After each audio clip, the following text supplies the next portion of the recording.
thrills, a world of drama, of capes and tights, a world where death is a revolving door. Welcome to the Geek Matrix. Welcome to the Geek Matrix, DC Comics review show number 175. My name is Rob, and Legacy I'm. number 4531. Thank you. I am laughing hysterically at Josh's frozen image when he tabbed out of his screen to start the recording. And when he tabs out, his screen freezes, and it was just the creepiest fucking smile. Oh no, you can't replicate it, Josh. Trust me. I posted it on Discord. Oh, great.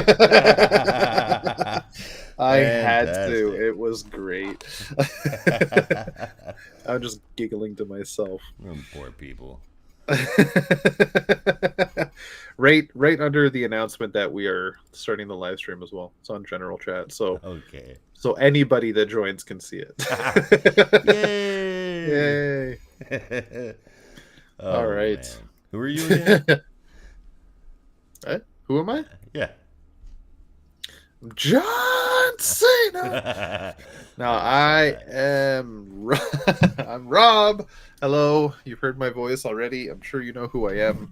And with me, you've heard his voice also. It's Josh. Howdy, howdy, howdy. How's it going, man? Yes, sir. Well, fuck. It's all right. Got a promotion. Awesome. Yeah. Oh yeah. Congratulations. I mean, kind of. So it's like half a promotion. Where like. So in my job, there's like regular like worker. Yeah. This just does like organization, cleaning, and maintenance and whatnot. Right. And then there's me who, in the retail world, I do what the projects where I'm like setting the new stock, building displays and whatnot. And I basically run my own show. And then above me is a supervisor who runs the entire show, but mostly leaves me to do my own shit.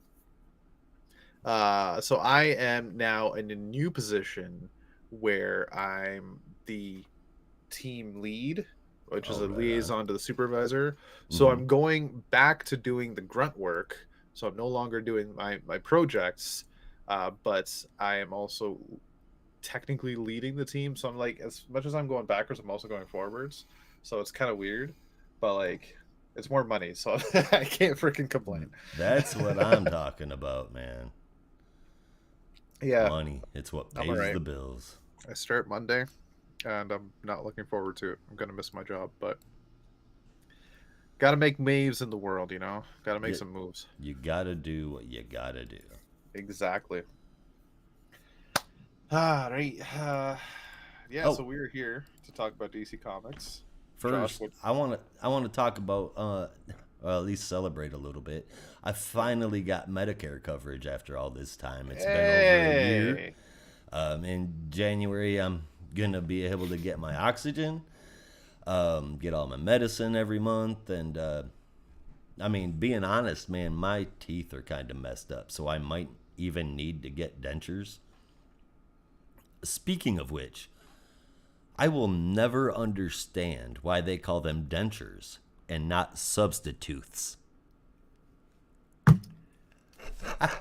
My God, you're right. I am all for great wordplay and combining two words to make a better word. I am only calling them that from now on. It is so much better. Substitutes, yeah. It's substitutes. That's what it should be. That's what it should have always been. That is fracking genius. I love it. Oh man, now that's a dad joke I can get behind. Good. Yeah, I almost posted that one in Discord, and I said, "You know what? I'm gonna save that one for the podcast. Keep that in the back pocket." Yeah. Oh yeah, just like the thing I shared the other day. The most dangerous kind of canoes are Volcanoes. Yes, Volcanoes. I want to pronounce it like that forever now. Yep. I do. Or do we call canoes Canos? Oh no. Where it's mostly a wooden boat except for one part of the front. It's just metal on one side. Beautiful. Yeah. Occasionally shoots lasers and swears in Australian. I can get behind it. Behind Kano was the only safe place around Kano. Right? Yeah. um, especially if there's multiple Kano, and it's Kanos. Right. So what? Okay. Well, that's yeah. Buttloads of comic books. Comics. Yes. So I did my news. You did your news. Do we have like many comic books? geek news? I mean, outside of wrestling, no, not that I'm aware of. CM Punk. CM Yeah, Punk. CM Punk is back. CM Punk. CM Punk. For better or worse, it's going to make interesting television. Or 10. And we get an RKO out of nowhere. Yeah. Actually, not out of nowhere. We really thought that was coming. A lot of people, I mean, all of us really were like, is he better? And has he healed enough? Has he had enough time? It's been almost 2 years, and he sure as hell seems confident in it. So yeah. Speaking Not of only which, did he do one? I think he did two. Yeah, and speaking of which, I hear he is heading to SmackDown. Oh, right. Interesting. I did find it surprising that all three returns were on Raw. Yep. It definitely seemed like Randy was going to be Raw exclusive since he had a match Friday night, but it could be free agent status. So maybe he could just be anywhere. And it could. All I know for sure is that he's going to be on SmackDown on Friday, tomorrow, right, or today, if for those listening. Yeah, whenever you're listening. He'll be on SmackDown last week. Yes. So I don't know if it's a one-off or not, but given the fact that his storyline is building toward a blood feud with the Bloodline, yeah, I would imagine we'll see him sticking around on the SmackDown brand for a while. I could definitely see that. Give the Bloodline like something to do, because like I don't even know what Jimmy and Solo are doing right now. Do they have a story going with anybody? So the story basically with the Bloodline is Roman don't come to work anymore. Yeah. Solo is being touted as the baddest man of the Bloodline, and we still get tiny hints that he's going to be the next tribal chief. Oh God, yeah. And then we have Jimmy, who is not drinking and driving, but he is acting crazy, and running around just trying to impress Roman Reigns. Nobody knows if he has been officially welcomed back into the Bloodline quite yet. There's been no official word. So with all of this going on, at any point Roman could show up and say, "What the hell are you doing?" I don't even like the whole thing that Jimmy went back to the Bloodline, because they had a whole big thing. You know, Jimmy was out, and then Jay was out, and then Jimmy was trying to team with Jay, but then they had scrap going on. And then Jay was out, and Jimmy was still out, but now Jimmy's back in for no reason, even though Jimmy was trying to get Jay out. Like, why is Jimmy back in? That's the part that got me. I'm like, what the hell? Okay, cool. The Usos are out, but then they just swapped places, and Jimmy going back to the Bloodline, like it just didn't make any sense. No, it really didn't. Didn't make any sense at all. They should have had Jimmy maybe try to get Solo out, but then that won't work. So then Jimmy and Solo have a program together, and it ends in a Jimmy versus Solo, brother versus brother match, but Jay's not involved because Jay's elsewhere doing his own thing, and he's rocking it. Jay really is in a good fucking spot. He's living up to his nickname. Yep. Main event Jay Uso, baby.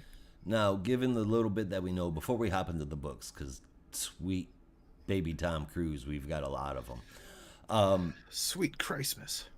I'm going to say we are definitely, I'm calling it now, we are definitely getting another draft next year.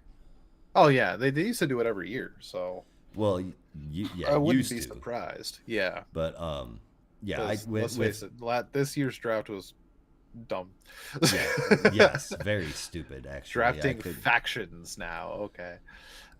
It was aggravating as hell. And like, not Yeah. one single tag team got broke up. Yeah, That's there was just not stupid. a single shakeup. Nope, just swapping dumb. some talent. That's it. Yeah.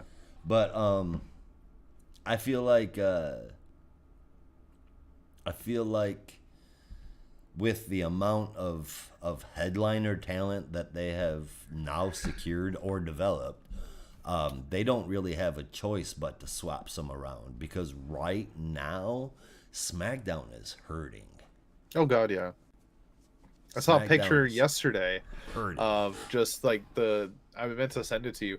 Champions on Raw versus champions on SmackDown. So you have champions on Raw. You have Rhea, you have Seth, you have Gunther, you have tag team undisputed with Finn and Priest. You have, who am I missing? Fucking they counted Dom because he is on there as an NXT champion. Mhm. And I know there was one more, but I don't bloody Now, Logan remember. Paul's the U.S. champ, but he's not Raw brand. He's free agent. But it's a SmackDown title. That's the thing. So like That's SmackDown has Roman, they have Logan Paul, and they have Io, and Io is the only one that is there every single fucking week. Yep.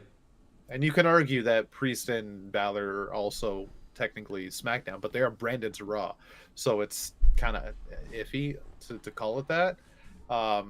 It's because they're still walking around with 2 fucking belts apiece, and that Exactly, shit is like, dumb.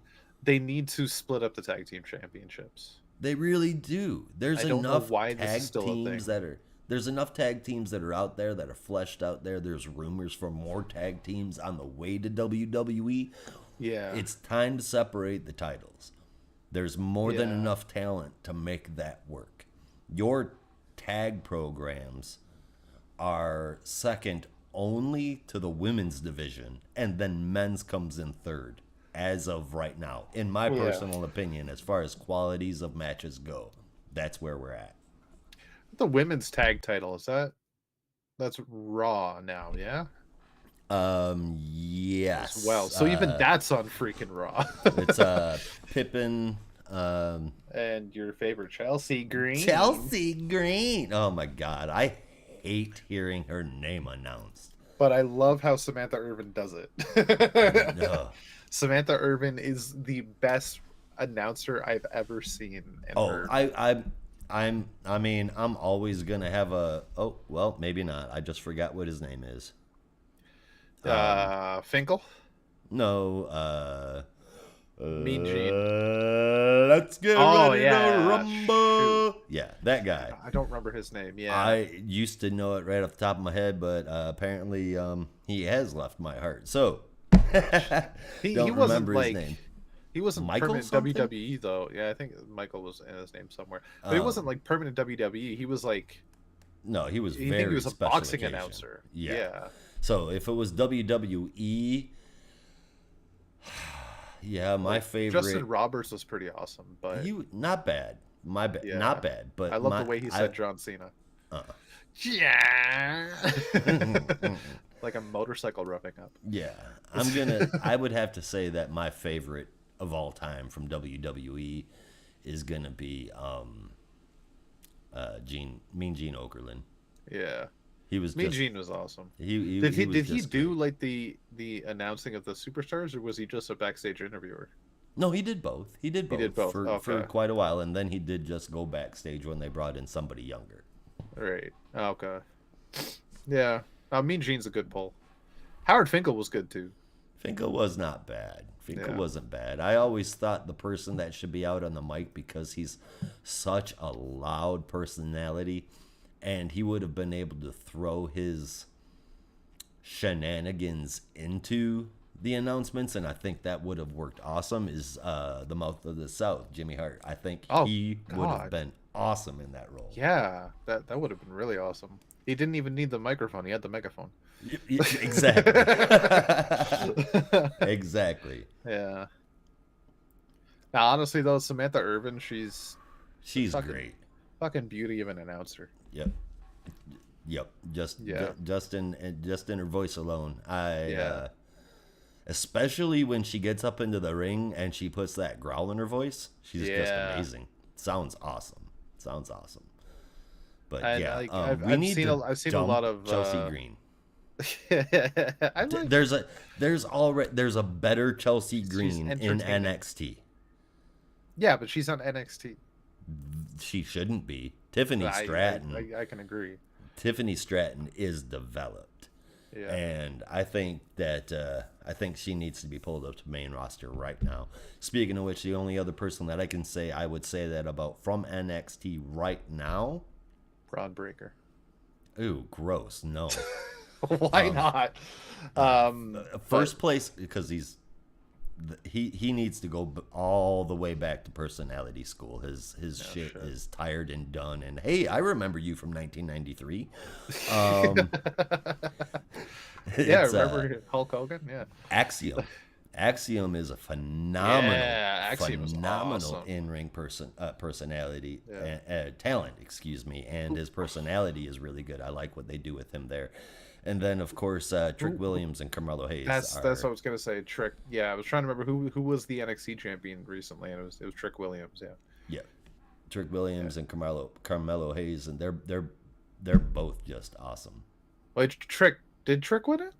They both have held it, if I'm not mistaken. Okay, yeah. Carmelo needs to come to the main roster too. Yeah. Because I mean, they are top level talent. Unfortunately, I think if they lose, if they let go of Stratton, and Carmelo and Trick, they're gonna lose a shit ton of their draw. Because I can tell you, Corbin is not putting people in their seats. He hasn't been for a while, but like, he's doing great to bring people up.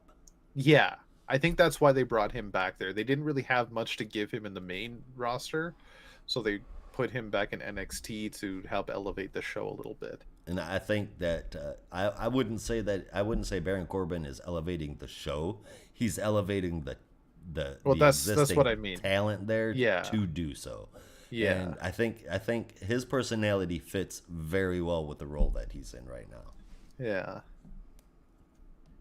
He had a decent run on the main roster a couple of years ago. So yeah, one that I never quite understood. But no. I mean, it started out where he was rich and the whole Baron shtick, and then he was King Corbin, and he was still rich, and then there was this whole thing where like he gambled all his money and lost, and he was broke Corbin.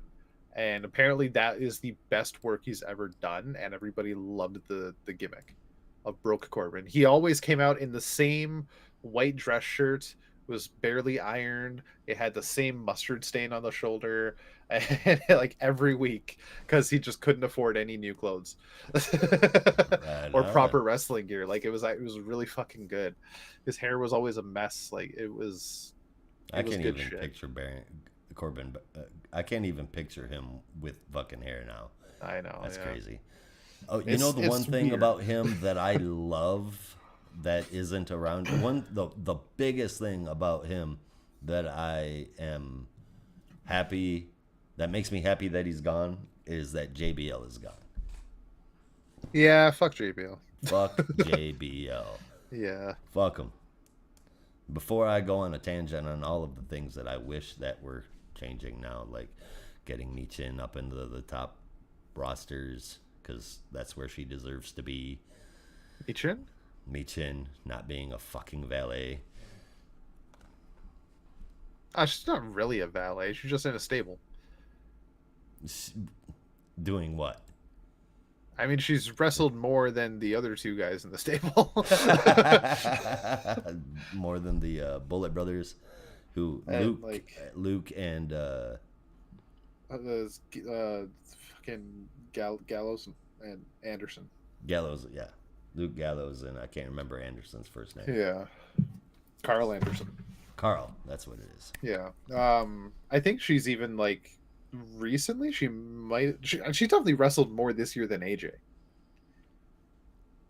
I maybe right at the same level, because The majority of her shit I've seen is backstage stuff. The most recent thing I've seen her in was getting an ass beating from Damage Control. Yeah. She did a lot of stuff at the beginning of the year. Okay, I must have forgot all of that. I think she was involved with some tag team stuff as well. When the title was like changing hands fucking constantly. Yeah. And people kept getting injured, and she got involved because they needed someone to fill some shoes because they were dropping people like flies. Man, look, this is gonna sound horrible for somebody to say. It really is, and Then don't say it. I don't want it to come across that way, but this is just personal opinion from in-ring talent, on-screen personality, and the shenanigans from backstage. Sonya Deville getting her ACL torn is probably the best thing that's happened to the women's division in the last year. Holy fuck. Jesus. Because they were pushing her so hardcore. Yeah. We were seeing her on TV every week, and she just wasn't any good. Just wasn't any good. And much like Chelsea Green, they're really pushing that hard. I mean, for no reason. When Chelsea was teaming with Carmella for like 3 weeks, thought that was a perfect match. And if they had stuck together, would have been great. But Chelsea and Sonya, yeah. Thanks, Corey. Fucking jerk. Keep it in the pants, Corey Graves. Jesus. Right? Yeah. Bad enough. It's bad enough you're a dickhead on the microphone. I used to think that, and then I listened to Kevin Patrick every week. Oh well, yeah. Kevin Patrick is a whole different thing. Yeah.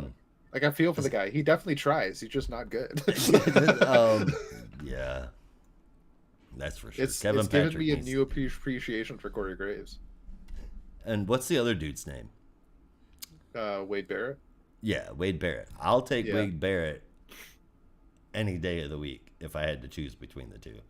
Between Kevin Patrick and Wade Barrett? Yeah. Well, yeah, Wade Barrett's actually got a personality. Like... Patrick, and he was a wrestler. He knows his shit. Right. When Road Dogg came in, I hadn't heard Kevin Patrick talk so much in the entire time. It was like he was worried that Road Dogg was going to take his job, and it's like he's obviously just there for a one-off. Yeah. But he should totally take that job. Definitely, yeah. Put KB back in backstage doing interviews. I would rather have Byron on the fucking microphone commentating. Yeah, he actually has done it in some live shows, like in WWE Main Event. He did it there for a while, and I think he might have done it on SmackDown for a little bit years ago. I don't remember. 4 or 5 years ago, I went to a dark match in Nashville, and no, excuse me, it was like 6 or 7, 7 or 8. Jesus Christ, I've been in Georgia way too long. But I went to a dark match, and he was announcing there, and it surprised the shit out of me. Oh yeah, Byron Saxon, what a class act. Yeah, but you ever been to a dark match? No. It's definitely different, man. It's I can imagine, because it's like you get whatever, and you get cross promotion shit, no storyline kind of crap, and it just shows up, and you get to watch a cool match. That's cool. It's definitely not like being on TV, which is what I really, really hope is what I'm getting for my birthday. But I don't think I am. I don't think I am. Would you prefer Raw or SmackDown? Raw. Raw, baby. Yeah, get that Cody Rhodes. Yep. That. I would want to bring the kids. Yeah. And I would be holding them right up, and I'm like, my kids are way too cute to not give your belt to, Cody. Yeah. Yeah. Way too cute. You just gotta watch that you're not like there's no kid there with the sign that says Cody, give me your belt, because Cody will always give it to that kid. Yeah. Unless if you see a kid like that, make a heel turn and just tear up the sign. Yep. And then the hope that Cody just sees your kids. Oh god, no! Don't do that. You'll get your ass beat. It's like, we could exploit them. Cody, give me your belt. I have autism. Oh, fuck. Damn. I mean, he does tend to favor, the kids that want it most. So I Well, I think mean, yeah, laying down a sign, maybe just bring a bigger sign. yeah. They're always little white ones, and I'm talking, let's go billboard, man. Yep. Get yelled at by the I people want to block standing next to me. 15 rows, not just two. Yes, please. No. Yeah. I want to be right up there on that corner where they make the turn at the ramp. That is where Yeah. I want to be. That would be badass. Those tickets are hella pricey though. Like $400 to $500 for a live Jesus, Raw I show. know. But that's like honestly, I want to take Haley to one too. I hope that as she gets older, she still likes to watch wrestling with her daddy. Mhm. Because right now, even being a year and a half old, like she'll sit on my lap sometimes when I turn it on. She'll hear the intro music and she'll get excited and like come sit on my lap and watch a match and then run off because she gets bored. But That's like what she'll happens with my kids too. yeah, Unless she'll they sit on hear, my lap "Dun, and then she'll dun, like dun," yeah, and then they'll come flying across the house. And I don't watch wrestling with my hearing aids in, so I have an excuse to blare it. like she'll sit on my lap, then she'll stand up, turn around, go, and then put her hands up, and then go and just fall on me like she's giving me like a like basic. My mom calls it a smackdown. So 'cause- There you go. yeah, basically an open hand axe handle. But yeah, I hope when she's older she still likes it and I can take her and she can be in the front row, be at the ramp, get a high five from her favorite wrestler. Well, my kids won't. Their favorite wrestler, at least right now, is John Cena, and he's done. I haven't Yeah. told them yet. I have really? not told them yet. Yeah. Shit. I mean, Yeah. at least you have 20 years of matches to go back and watch with them. Mm-hmm. Yes, sir. Sure Are do. you gonna show them his first match with Kurt Angle? You ever seen it? What? Yeah, What's I with want to the- say so. He was the prodigy back then, right?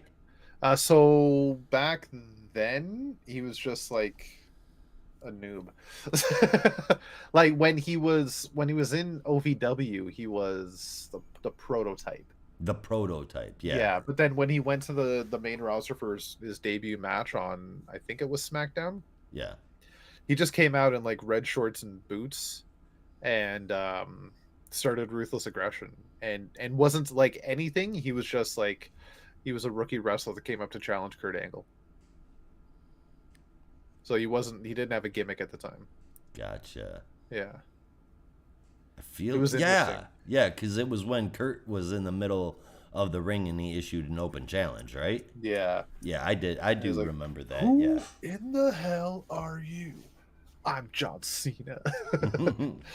And what do you think that you bring to the table where you can challenge me?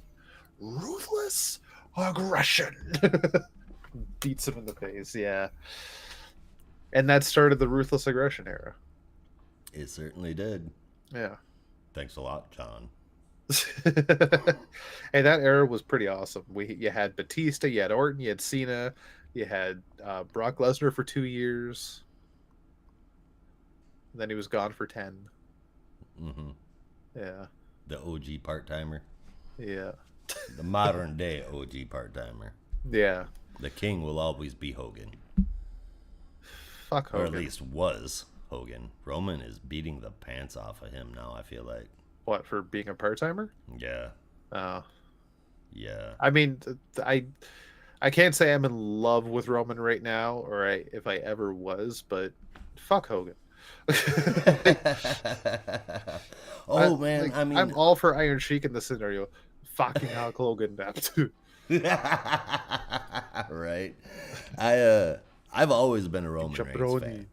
Always. Yeah. I loved him when he would walk out into the ring as a face personality and the whole crowd would boom. I'm Oh, like, God, what are yeah. you fucking people doing? Because he was boring. He didn't do anything exciting. He was He needed a personality created for him. Yeah. But up until that point, all he was the, part of the muscle of the Shield, where he didn't need to have anything, just that black Yeah. vest, and he was set. And that was maybe the best work he's ever done. I Was would say time the in same Shield. as of John Moxley as well. Yeah, like I didn't mind Dean Ambrose in his solo run, but it wasn't fantastic. No.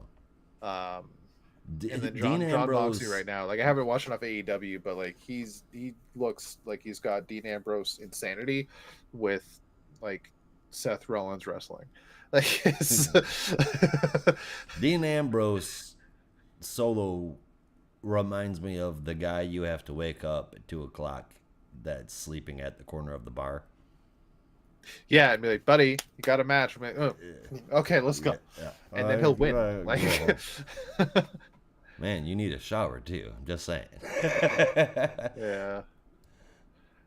Nah, so like Roman is in the at least he was at that time that you're explaining when everybody was booing him. Same place as how a lot of people feel about Hogan now. Same place as John Cena in the late 2000s and early 2010s. Same place as Austin Theory was over the past couple of years, being pushed as the poster boy, the face of the company, the superstar that the company says you're going to love, but nobody wants to be told that you're going to love someone. Because if you look at Dolph Ziggler, Daniel Bryan, LA Knights, no one was told to love them, but we loved them nonetheless. Because of who they were and the personalities they brought to the table. And the personalities. Their talent was immaculate. They like you said, they brought stuff to the table. What do you mean? Yeah. I mean, I Dolph wouldn't go Ziggler's one of the best immaculate. talents I can't in say the ring ever. Nobody is immaculate as far as in ring. Everybody, even the greatest of the greatest, stumble. Yeah. I mean, have missed marks and It's all always going to to happen. But But you definitely have people who know what they're doing and are good at it versus people that come in, do what they need to do, and get out. Billy Kidman. Talk about Billy Kidman. Doesn't that fucking what's his name? Oh my god, I always forget his name now. Billy the Kid. Yeah, it was Oh my god, X-Pac? Started out not X-Pac. No. He wore Oh, the no, I'm jean thinking of shirts and the wife one- beater, one- long greasy 1, hair. 2, 3 Kid. I was thinking of 1, 2, 3 Kid. Sorry. He is exceptionally underrated and one of the best in-ring talents ever, because you could put him in the ring with any style of wrestler, whether he's going over or under, and it would no matter what it was, it would be a spectacular match. Fair. And I mean, he's working behind the scenes in WWE now, but Yeah. definitely one of the most underrated wrestlers of all time. Yeah. Because he was that boy was magic in the ring. You Yeah. could put him up against Kevin Nash, or you could put him up against Rey Mysterio, and he would work both matches. Fantastic. Yeah. Really, I can't wait to see Brian Pillman Jr. show up. Yeah. His dad was really good. His And dad from was what I really hear, good. I he is feel really like good. there's. Have you seen any of his matches yet? I haven't yet, but I've been hearing he's really good. Okay, because I haven't seen him yet either. When there is, just like you just mentioned, telling us who we're gonna love, there has been so much push on Brian Pillman just Jr. in just the articles about Yeah. him and covering him, that it's like, man, you put this dude on fucking TV, because I mean, I want to see it. I need to see this shit. Yeah. I don't need you to tell me that he's a legend in the making. I need him to show me. Yeah. We're still waiting for Jade Cargill too. Oh, God, I actually I can't wait. forgot, but apparently, like, it's a case of that she's still training at the Development center. developmental center, and apparently it's her own choice. Yep. Yeah. So She said it's on my time, which works for exactly. me. I Yeah, can't like by wait. all means. I've seen little bits of her performing, um, and she's gonna be a force to reckon with. In ring, I hope her personality on the mic and backstage is gonna match it. But if she can do that, she is going to be a force to be reckoned with. Yeah. For sure. And then Liv Morgan popped a baby out. She's coming back. Yep. Makes me Well, like so happy. she could come back, but she might still take a year or so off. It better not be or so. I mean, she just had the baby. Don't expect her back next month. Let's take a look at that adjective. Had a baby. If I was a dummy, I'd say let's take a look at that adjective. But I'm not a dummy, so I'm gonna say let's take a look at that verb. Did you ever see that original promo where Yeah. Nash is Yeah. shit talking Bischoff? Yeah.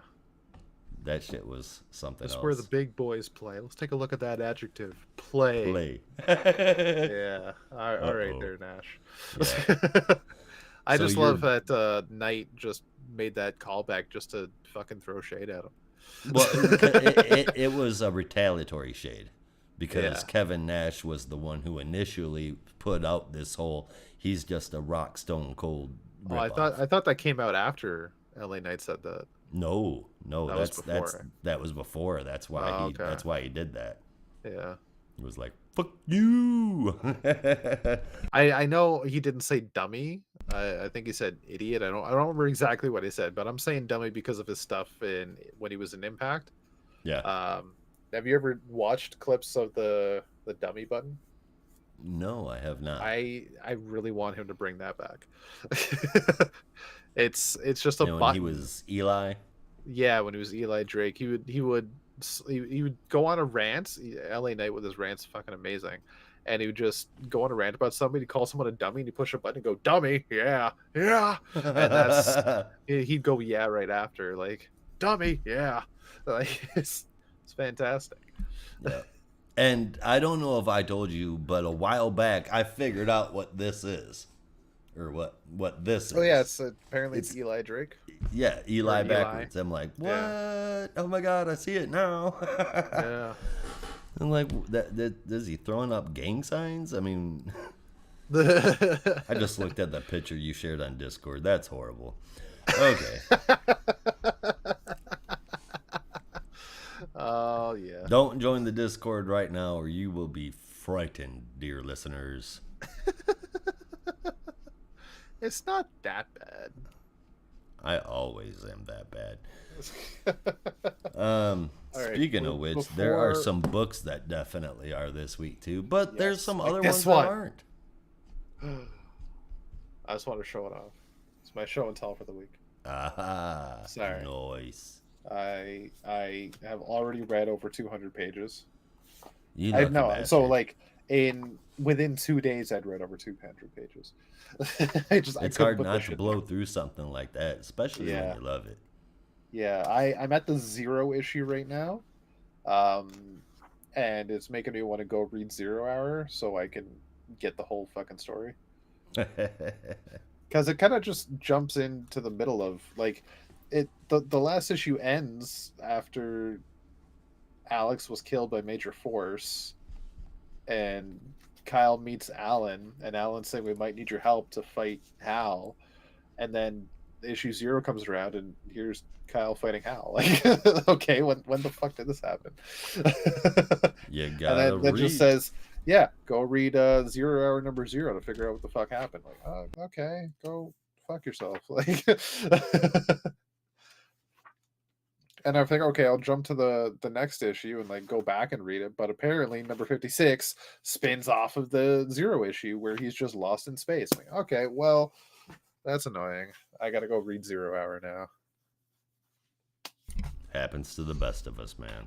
Yeah, see, like a couple months ago when Brandon and I went on that rant about this is what back issues do when they connect to other stories. You're like, well, fuck, now I need to read this, and that's going to lead to something else. And then all of a sudden I have like 15 novels I got to read, and I have no time. Tell me how you really feel. Yeah. Yeah. All right. Do you have 0 Hour? No. Oh. Dad might have it somewhere in the basement. I just have to find it.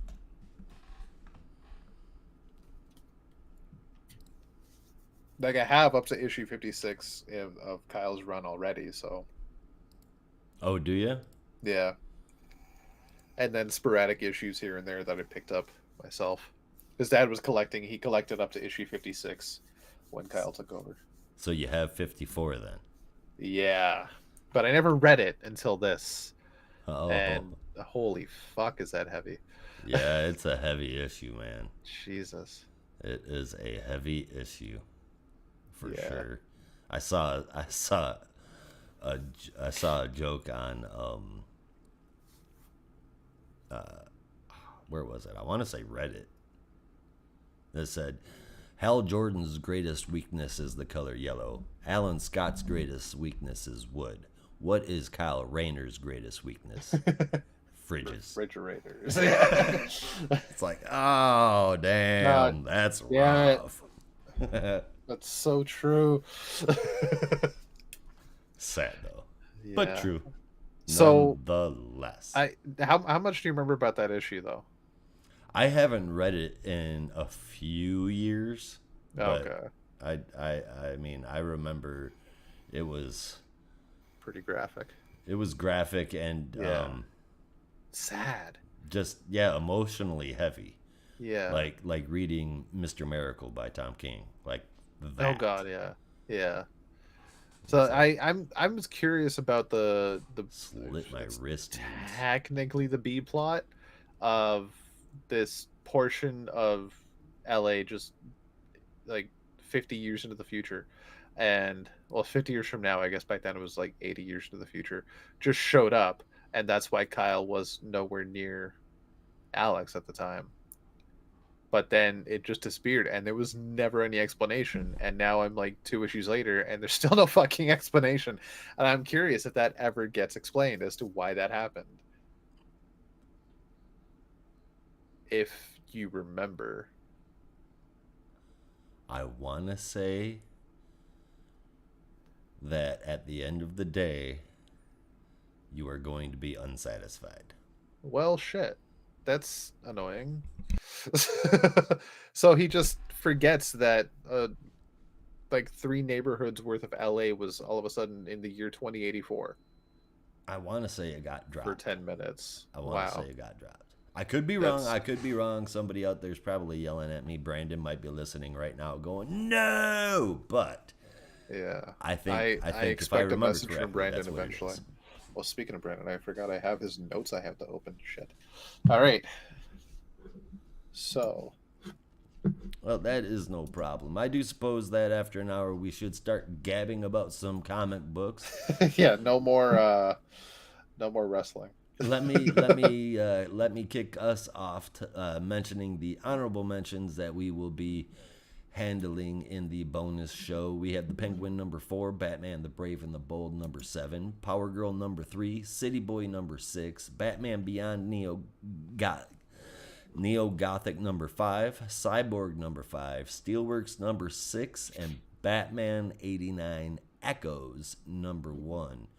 And that's in addition to the regular ones that we're going to be covering. Green Arrow number 6, Amazon's Attack number 2, Alan Scott the Green Lantern number 2, and Titans Beast World number 1.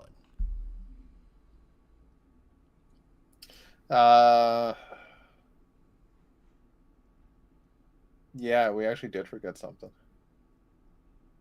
Oh, and Static Shock. That too, but like no, I'm looking. So Brandon unfortunately has to work tonight. He could not get out of his shift, but he did send me his notes on the books. Basically sent me like everything, so including like book recommendations from indies. And one thing we forgot to mention in every DC issue this week was a Keith Giffen tribute. Oh, yes. Yeah. I mean, we had mentioned his passing before. But yeah, there is a Keith Giffen tribute in the back of every book, which was very nice to see. You gotta love that little artwork there, Blue Beetle, Lobo, etc. Yeah. All of those that he created or helped create, or just did damn well. Yeah. So he told me to read his notes verbatim, word for word, and well, I'm excited. Oh boy. Yeah, this is looking fun. He does have. I'll wait for him to come back and go into more detail about these books, but his two book recs. Superhero spoiled. Spoiled out. He gets a mentally check out for a couple seconds while Rob reads this bit for me. Okay. So the Ministry of Compliance, #1 from John Ridley and Stefano Raffaele over at IDW. Apparently is really excellent sci-fi political commentary. And we have Somna #1 from Becky Cloonan and Tula Lote. Yeah, as Brandon says, if the artistic talents of that creative team does not sell you, you have failed at life. Well, tell me how you really feel. Yeah, right. I think we'll wait for next week for him to go into more detail about these two books.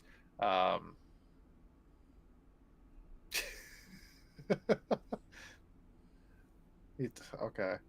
Well, Ministry of Compliance, Ridley won Full Morrison with the protagonist who's also the team behind GCP to Blue Walls, so that fact will either completely sell you or not at all. Would recommend. But then he says, ask Josh if he has read or remembers this book. I'm sorry, the Blue Wall or the Ministry of Compliance? I have not yet. I do want to. I want to. I don't remember it right now, but the fact that he said it, the same team that was behind Blue Wall is behind this, I'm all over it. Yeah, I thought Blue Wall was fantastic. Oh God, it wasn't ever. Yeah. And it's funny that Brandon likes that with that creative team, because if I remember correctly, he wasn't completely sold on Blue Wall throughout the entire series. No, I think me and you were the fans on that one. Could be. I don't quite remember. Well, I mean, I'm not one to say, "Hey, trust my memory," but shall we get to it, kind sir?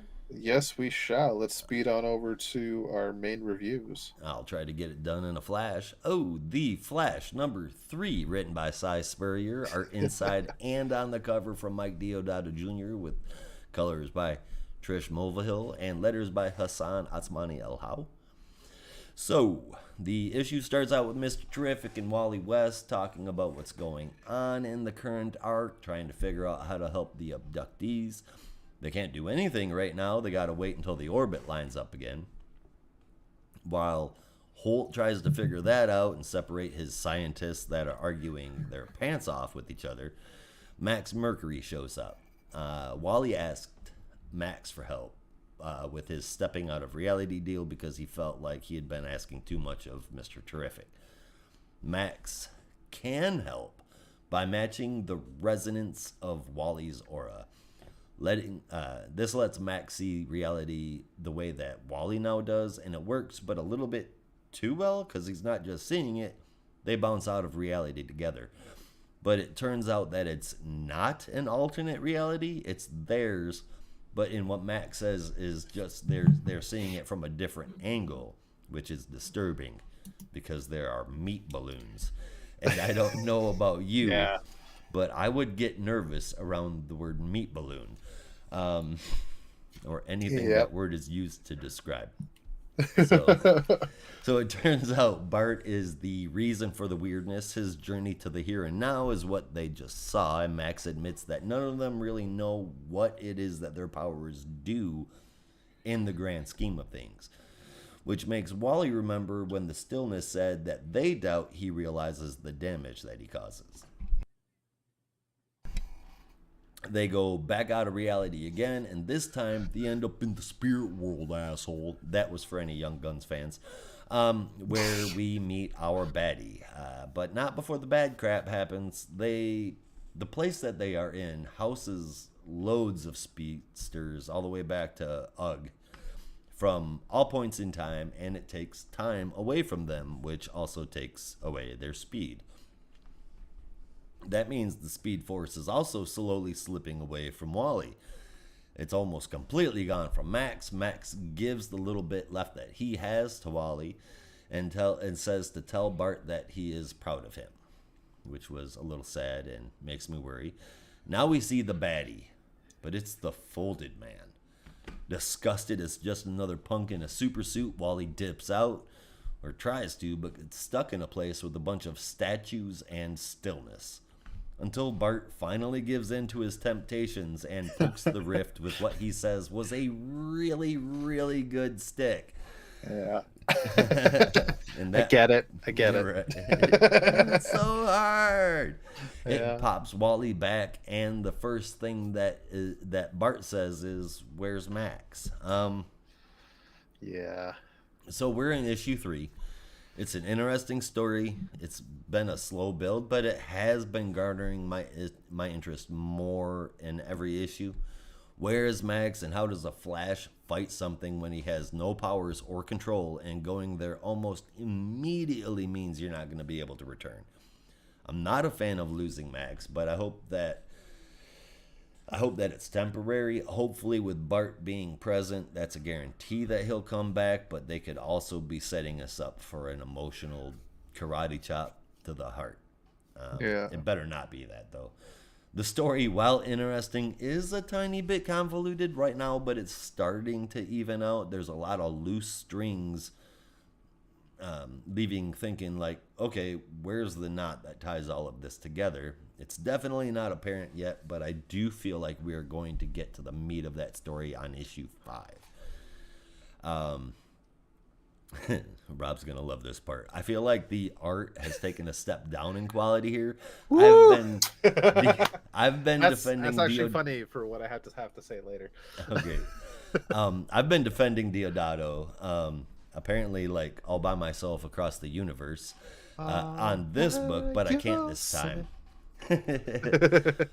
Max's face is messed up in like every panel, and there are abs drawn on both of them for the sole purpose of drawing abs on them, even if it's in the wrong spot. If you go through and you look at the book, you will see that there is one particular page where Wally is twisted.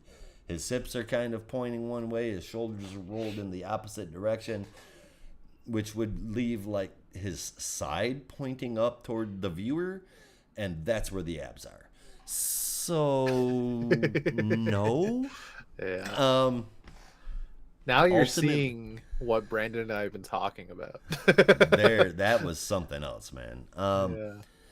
Given that I'm feeling like I need to read the next issue to see how I feel about this one, that doesn't bode well for the score. It is a good story though, and I'm saying that because I feel like if it was a little less all over the place, just a little bit, it would feel way more cohesive. But because of that, I'm still giving this a 7 right now. No, a 6.5. No, no.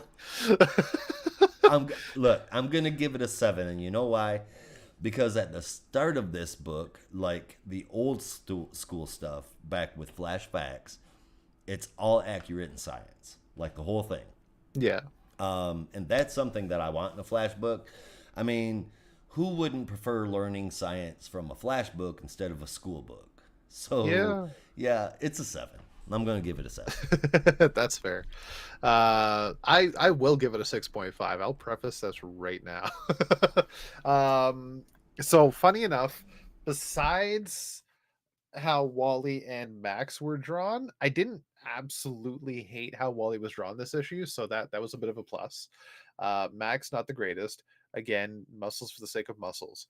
But the rest of it was, I felt, drawn pretty well with like the other dimensions and that rift in space time, and the even Bart I thought was drawn fairly well. So the art didn't 100% hate this issue, but I'd still have that disdain for Deodato's like hard on for muscles. So you're muted. Josh. You're muted. Oh, well, look at that. Yeah. What is going on down here? Why is there a spider on this page for no fucking reason? And Wally's Wally's abs are like all the way over to the side and then all the way over to his other side. His body is twisted. They should not be going up and down. And then Yeah. right over here, Max Mercury has abs in his armpits. Yep. No, Max, not great. But so his with face, Wally, his faces are bad. With Wally for this run, since issue 1, all I've been paying attention to is the face. So all the stuff you're saying about Wally's body, his torso, his abs, didn't even fucking notice. You've been stuck on that fucking smile. I have been. Okay, and it wasn't in this issue. That's why I was like, okay, Wally's pretty good this issue. And then you point out all this other shit. I'm like, shit, I gotta go back and actually look, because there was no creepy ass monster smile from Wally this issue. So I just gave it a chalk up. But the faces, his mouth for Wally is definitely does leave something to be desired, and he does a complete disservice to Max Mercury. Oh god, yeah. Like even when he drew him in the statue, it did not look good. Yeah. And again, throwing these fucking I'm gonna show it again. Do you see these panels here? No. All So the Josh, way around. Josh, Yo, your third screen is gone. I forgot you had a third screen, or your second screen, the third screen. So when you were showing before the show, when you were showing me the images, it's not there. It's not there. No, sorry, I forgot. Well, oh no. Yeah. It was there until we started the show, and then I just kind of forgot about it because I wasn't used to it. Sorry, I should have mentioned. Huh, well, damn. Okay. Well, there's all these panels that are lined up on a splash page like it's supposed to do something. They're not there. It's not separating anything. There's no purpose there other than the artist went, oh, I think that's kind of cool. It's not cool. You're doing it for no reason. Are you talking about the page? And I had a feeling you were going to bring it up. The page with Mr. Terrific and Wally. That as well. Outside the scientists are in their own panel. That one as well, but more specifically, the Gallery of Moments, where the statues of all the speedsters are. Oh, okay. I don't think I even noticed the panels. It's bad. It's real bad. Okay. Okay, Mr. Mackey. So as for the story, though, it's also funny you were like, Wally's a bit disappointed that it's the Folding Man, another supervillain in a suit, because I was also disappointed to find that out. Right. When it was like a extra dimensional, like, here's some eldritch horror shit that Wally's gonna deal with. He doesn't know how to. Other dimensions, monsters from another place and space, shit with powers that he has no clue how to handle.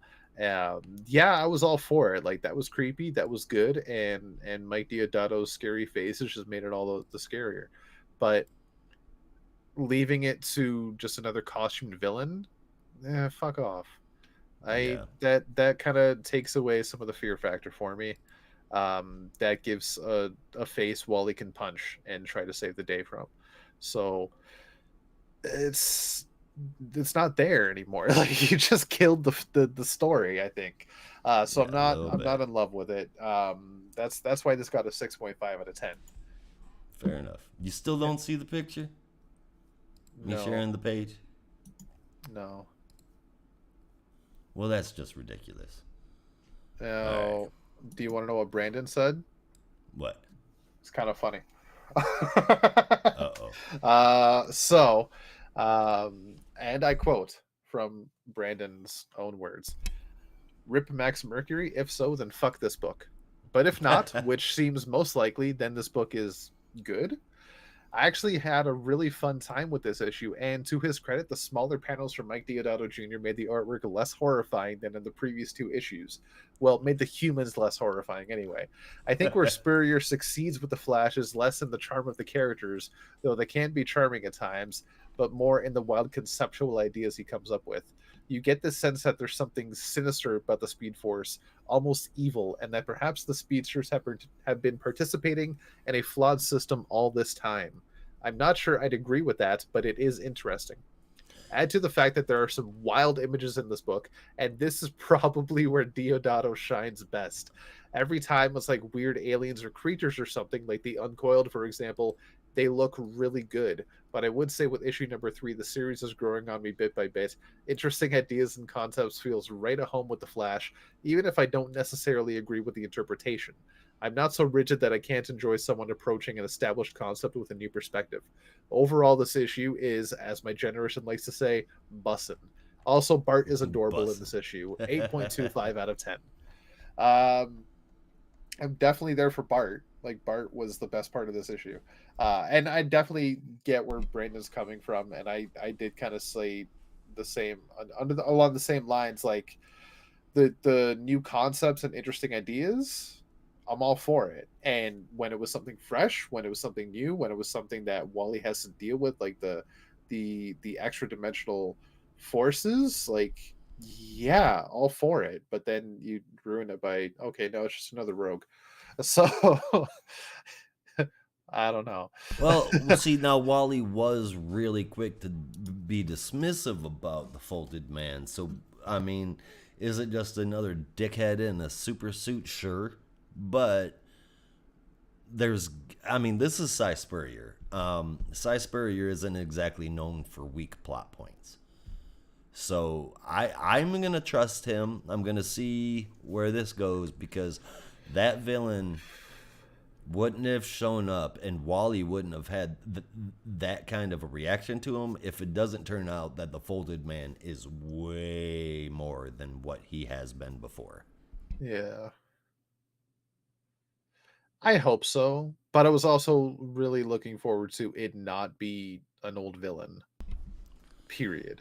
Like, Yeah. have it be something brand new and fresh, something that Wally can't put a face to. Something that Wally has to deal with that, like, really puts in danger not just his own life but his whole family's lives. And you were fucking gone. Oh wow. You're back. I'm still here. Yeah. And just something that he has to try and overcome instead of fight, because you can't fight it. It's too powerful. It doesn't even have a corporeal body, let alone something you can face. So try to figure out a way around it, like bring that to a new level and bring Wally to a new level within it. I think a story like that would have been fantastic. But a story with that, and then you have an old villain at the center of it, kind of brings it down a little bit. So we'll see. Still here. Future issues. Yeah, sure, Jimmy. Yeah, we'll see. We'll see where it goes in the future. All right. Shall we move on to our next one? Speaking of extra dimensional entities, it's Harley Quinn number 34. Hey. This is written by Teeny Howard with art from Sweeney Boo, letters from Steve Wands, and as always, the cover from Sweeney Boo. The cover this month I really fucking like. It's awesome, dude. Yeah. Caution, wet boom tube. Yeah. That is great. All right, so we pick up when I understand we did not cover last issue. I only read it a few days ago. But we were picking up where that issue left off. Harley has found out that Bud and Lou, at least the Earth 48 counterparts for Bud and Lou, may or may not be the ones that are trying to harm Harley. So she pulls them back to Earth Zero at home, along with Lux Kirby, multiversal PI, and tries to question them and figure out what's going on, and ends up sending them back to their own world, Earth 48, leaving her with just her own babies, Bud and Lou, as they are as normal hyenas. Earth 48, Bud and Lou are now stuck dealing with what to do next. And the third screen is back. I see you're okay. You're trying to fix it. Okay. Yeah. Yeah. We see Harley Quinn now. And now she's gone. Yes. Beautiful. All right. It's working. Yay! Yay! We can show the book. All right. Good job, Josh. Good job, Josh. Good job, Josh. You get a Scooby snack. Give me your best Scooby impression. Roro Reggie. It's not bad. I give it a 7.5 out of 10. It's more like a 6.75, but you're too nice. I am Canadian. Exactly. Yep. Yep. You're too nice and you can't drive. I can, just not legally. That's what I keep telling people, but nobody believes me. Last time a Canadian came to visit the United States, they blew up Niagara Falls. Actually, they were American.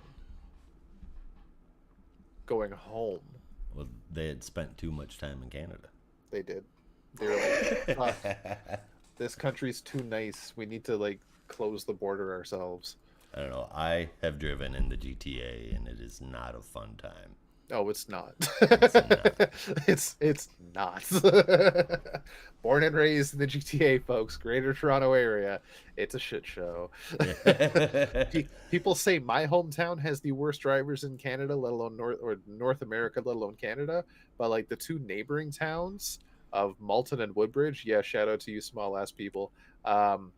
Yeah, I've nearly been hit more times in those two small areas than I have in 30 odd years living in Brampton. So fuck that Brampton's got the worst drivers. They don't hit people, they just hit trees and fences and poles. They don't hit people. The buses hit the people, not the drivers, okay? Not the cars. You ever watch Shining Vale? No. You should watch it.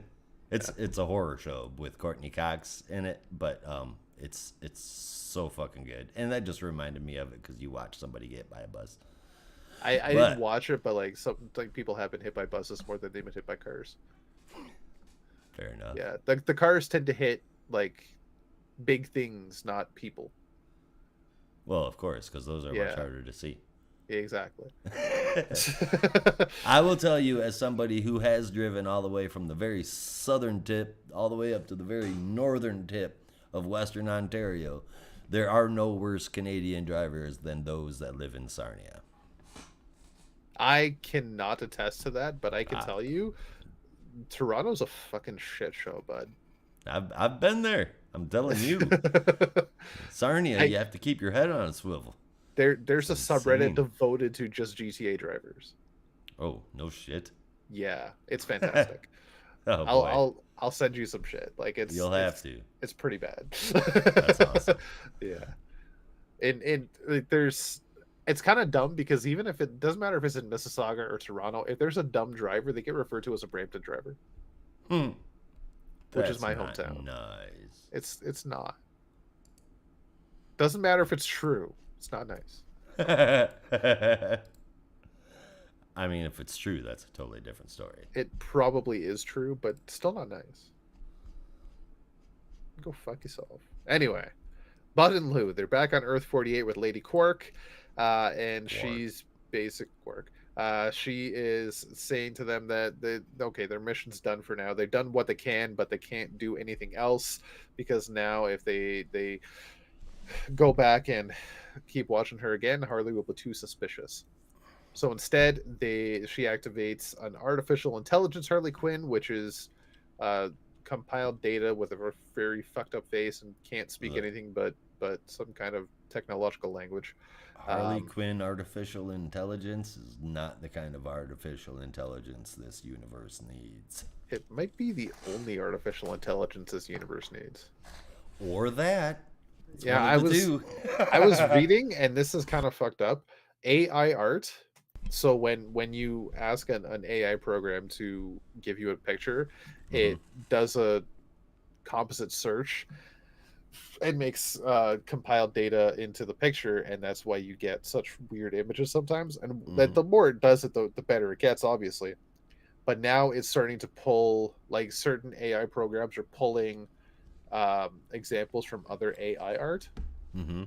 So it's AI art giving AI art Ideas. ideas, and it's just inbreeding between AIs, and Oh no. it's really fucking weird. Stable Diffusion XL, folks. If you don't know what that is, if you're not What into Josh image said. creation, you want Stable Diffusion, okay? Okay, Everybody wants Stable Diffusion. got yeah, got it. Stable decision. Diffusion. Did did Fusion. did Diffusion. did dinner. Kaboom. Displosion. Is it delivery or is it DiGiorno? It's Delicio, damn it. I'm from the 90s. Fuck DiGiorno. It's Delicio. Actually, not even Delicio anymore. Even that's gone. Yep. Yeah. Speaking of the 90s, last tangent, sorry. Apparently, newer generations are now referring to the 80s and 90s as the late 1900s.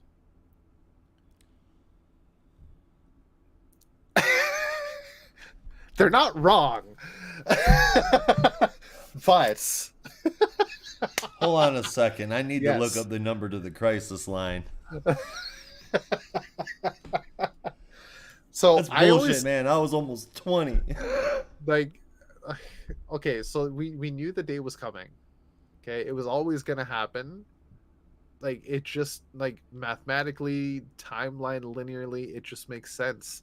We've been referring to the 10s, 20s, the Roaring 20s and whatnot, early 1900s for decades now. It was just a matter of time before our time became referred to as the late 1900s. I feel Okay. like before you can do that, you got to be at least 75 years away from it. That's just me It because I'm doesn't sensitive about how matter. old I am. Doesn't matter. Like, it's happening. And it's people in their early 20s are doing this that I can say. At least Well, people in college, university, because that's the oldest I've seen reference to the term early 1900s. you guys are jerks. Yep. If only Brandon was here, because he's right in You've that scope. you've hurt my feelings. It's like, damn it, the 90s was fucking yesterday. I don't give a shit. I mean, ain't nobody bringing back the fashion from the swinger days, but we get the '90s popping up. You can't Yeah. when the '90s have never left. You can't refer to them as days of yore. There's my argument. The 90s have left, No, but they they came back. left for like 10 years and then they came right back. Yeah. But I think that's enough to call them, Can't escape. at least for me, because I was born in 1990. They're the days of yore. I'm not impressed.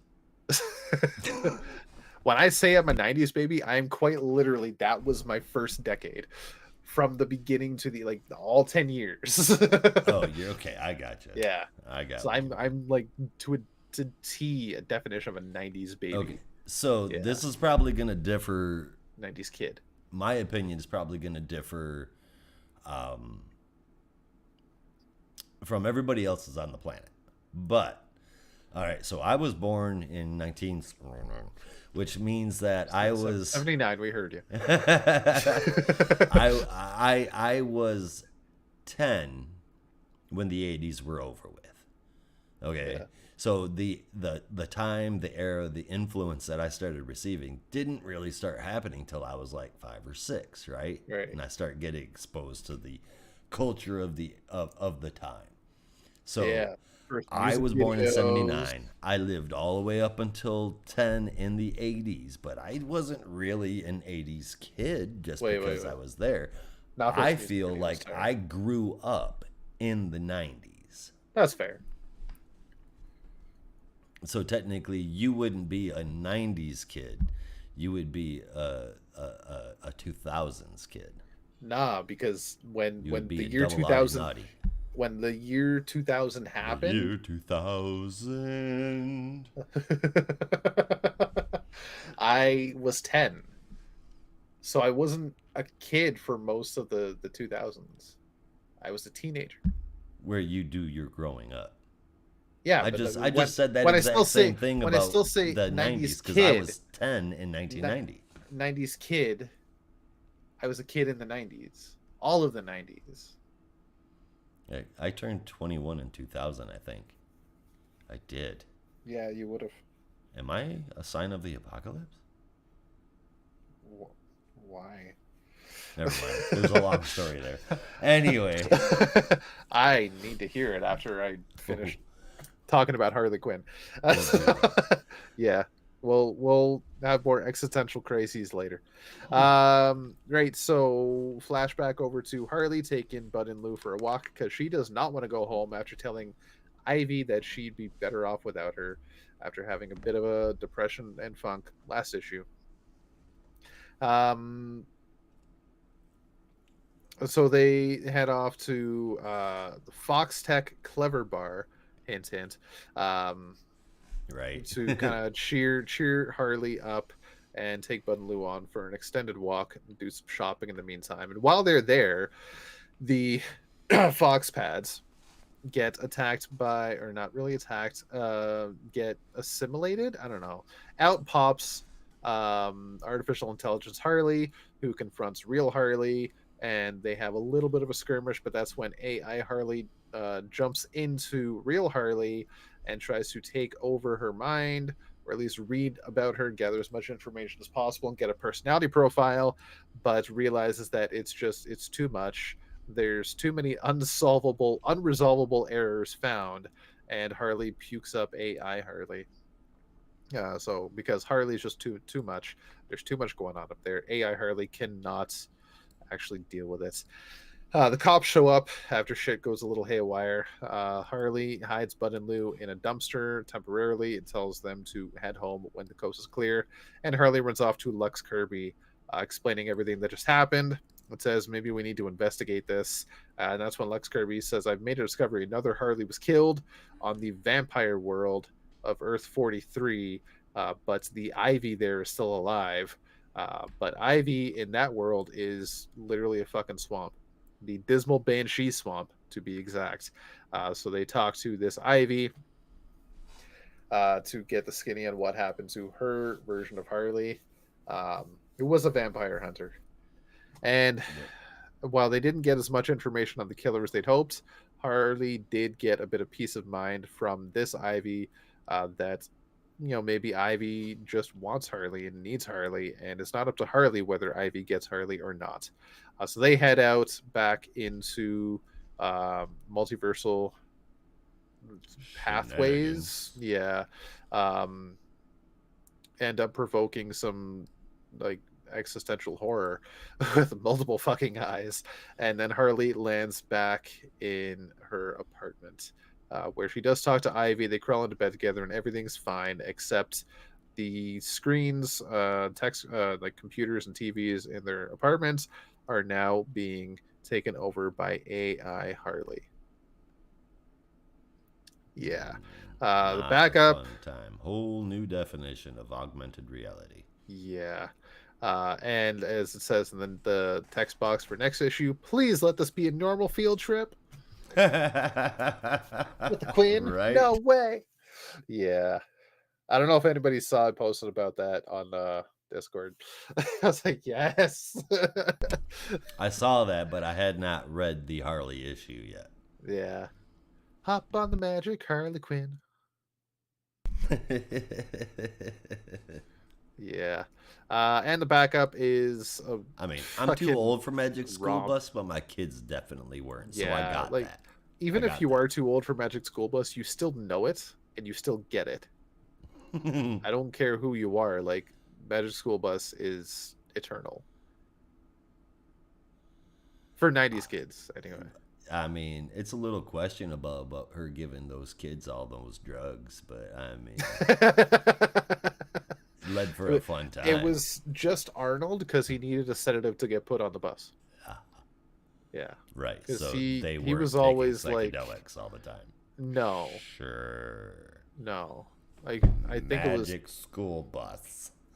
I think it was if they were taking psychedelics, I think it was Phoebe was her name, that would have said, "At my old school, we didn't take psychedelics. We just got the ruler on the wrist or some shit like that." Yeah. She drops it in the Kool-Aid. That would explain why she went back to her old school in the new series.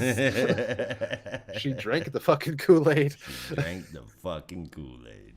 Yeah. All right. The backup is called Harley's Big Exit. Written by Grace Ellis with art from Steve Lieber, colors from Tamara Bonvillain, and letters from Hassan Atsmane El Hau.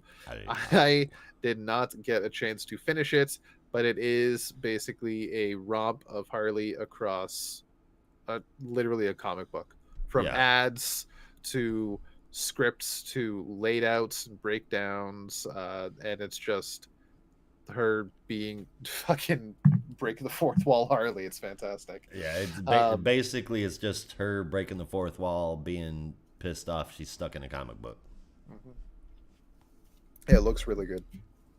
It's fun. So this story, I'm really fucking digging it. My only thing is, and I think they were kind of hinting at it, but now I don't remember where they were hinting at it, or just a vibe I was getting, that it's a version of Harley is going around killing Harleys. I think that's what it is. Yeah. We did just have that with the Harley Who Laughs. Yeah. That's the thing. Like that was literally the last story arc before this one started. Yeah, so I'm hoping that it's just leaning toward that. Yeah. You know what I mean? Rather than rehashing what we just had, like what we're doing in Wonder Woman. Yeah. Psychic I mean, like the stuff with Wonder Woman isn't like to a T the exact same story. It's just annoying like the same. But this is like this.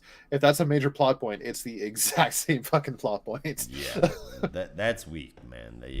Don't do that. Don't do that.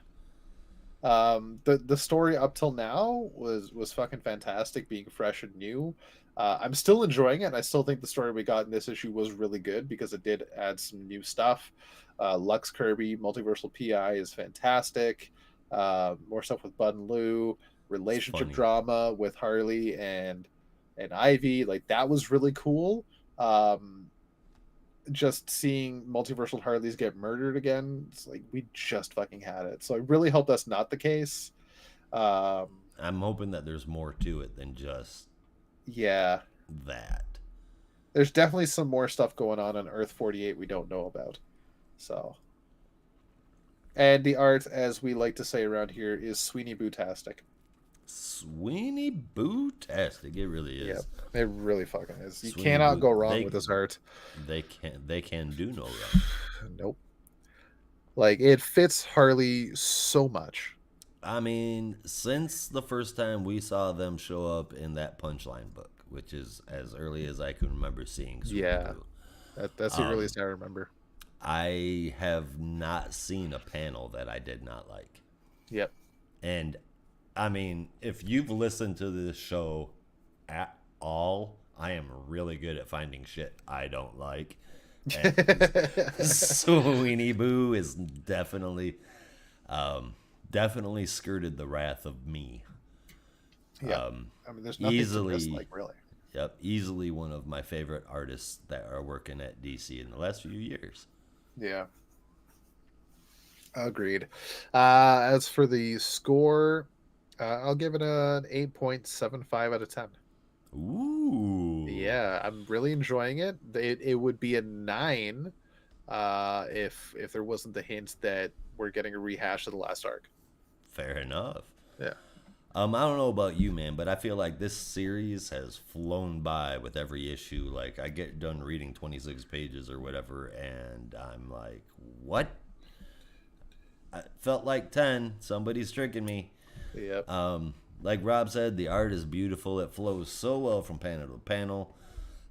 The personality of Harley, her voice, I can definitely support. I love it. The fact that this isn't hard to keep track of, coupled with it being crazy and pretty cool, has me really enjoying it like a whole bunch. The only downside to this that I see at all, and it's definitely one of those arcs where you can't just pop in. You're gonna have to go all the way back to the beginning in order to understand what the fuck is going on. But if you do that, you will not be disappointed. If you're a big Harley fan, this is gonna be right up your alley the whole time.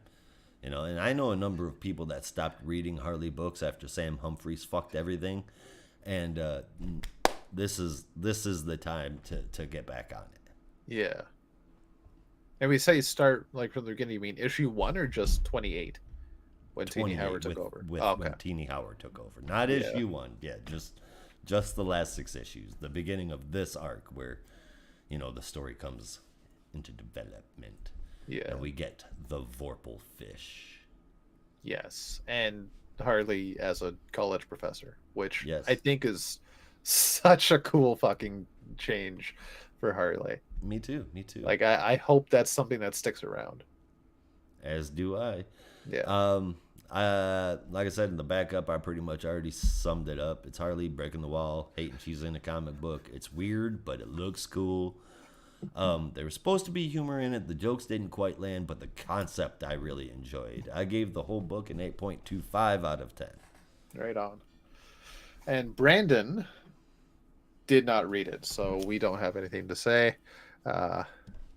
He also didn't read our next book. I guess he didn't get a chance, which is very surprising. Indeed. And yeah, that book, it's a bit of a mystery that he didn't get to read it. Thinking that. Yeah. Speaking of which, our next book might be able to solve that mystery. It is Detective Comics number 1078, brought to you by me. Actually brought to us by Rom V. Art by Jason Sean Alexander, colors by Dave Stewart, lettering from Tom Napolitano, and a cover by Evan Cagle. This is Jason. Jason Sean Alexander. Yeah. Okay, I'm happy you said Sean because you're like Jason Alexander. I'm like fucking Jerry Seinfeld. He was in the pool. He was in the pool. Well, it's time to hang the Batman. Yes. I'll be right back. That's what he said. All right, so it is time to hang the Batman. He's still resisting the asthma.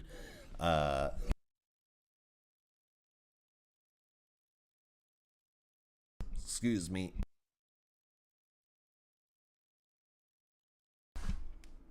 Sorry about that. So he's still resisting the asthma, just enough to keep somewhat lucid.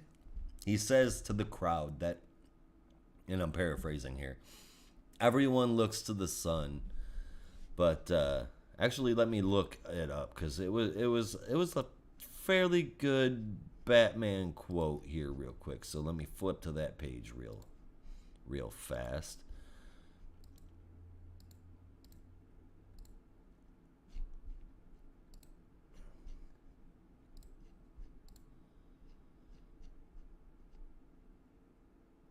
All right, so they talk about Batman being a bad guy, right? We remind people their power lies with their institutions, and now we ask the accused, the man who has been a symbol of Gotham's darkness, to speak his confession. Batman's reply to this is, to the whole crowd, they are right. All who stand in darkness do so in hope of looking to the sun. How can you not? Look how beautiful the daylight is. My mother's song in the air, my father's hand on my head. Though every sunlit boy cannot help but cast a shadow, I'm your shadow, Gotham. I will always walk with you. Now that is probably the most poetic yet 100% accurate Batman line of dialogue that I have read in years. And I had to have Much appreciation for it. Agreed. Um, What are you talking about? Batman's opening statement when they gave him the opportunity to speak. Oh, yes. Before they go to hang him. He's their shadow and he will always walk with them, the citizens of Gotham. So the crowd asks for mercy for the Batman, but it falls on deaf ears. Watching from a TV somewhere else is the Joker laughing. Stay tuned because he doesn't come back. Now, back to an hour before the hanging, and that time moves forward pretty quickly. Cheshire Cat, Oracle, Cassandra, Mr. Freeze, and old Jimmy G are working together to save Batsy. After setting up a scenario where the Orgums know that they are trying to rescue him, we move quickly to minutes before the hanging. The rescue plan kicks into full swing as Azrael, all bat-assed up, starts taking out Orgum guards, that were sent to go after the distraction that Team Rescue made, resulting in lessened security everywhere else. Cat swoops in to hold a blade to Orgum's neck, but his mommy pops in and says he won't care if you kill him. She also says, don't play a game you aren't willing to lose. She steps out into the balcony, gives the word to hang the Batman, and the last panel we see is of Batman's feet dangling in the air. Well, damn. Yeah. Here we are. I have to say that after all of this, the last panel showing us Batman actually being hanged is not what I was expecting. I mean, obviously we know he'll be okay because we're all sure this happens in the past, unless of course we're wrong and this is actually happening in the future and what the current storylines are leading toward, which is how we get rid of Batman. So, because the Orgums haven't been featured or talked about in any other story. Just here. So it's a possibility this could be in the future. Probably isn't, but keep that in your pipe, just in case you want to smoke it later.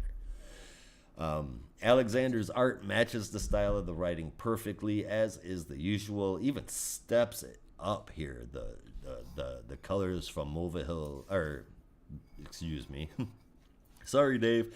The colors from Dave Stewart are some of the best I've ever seen him do in this book, specifically in this issue.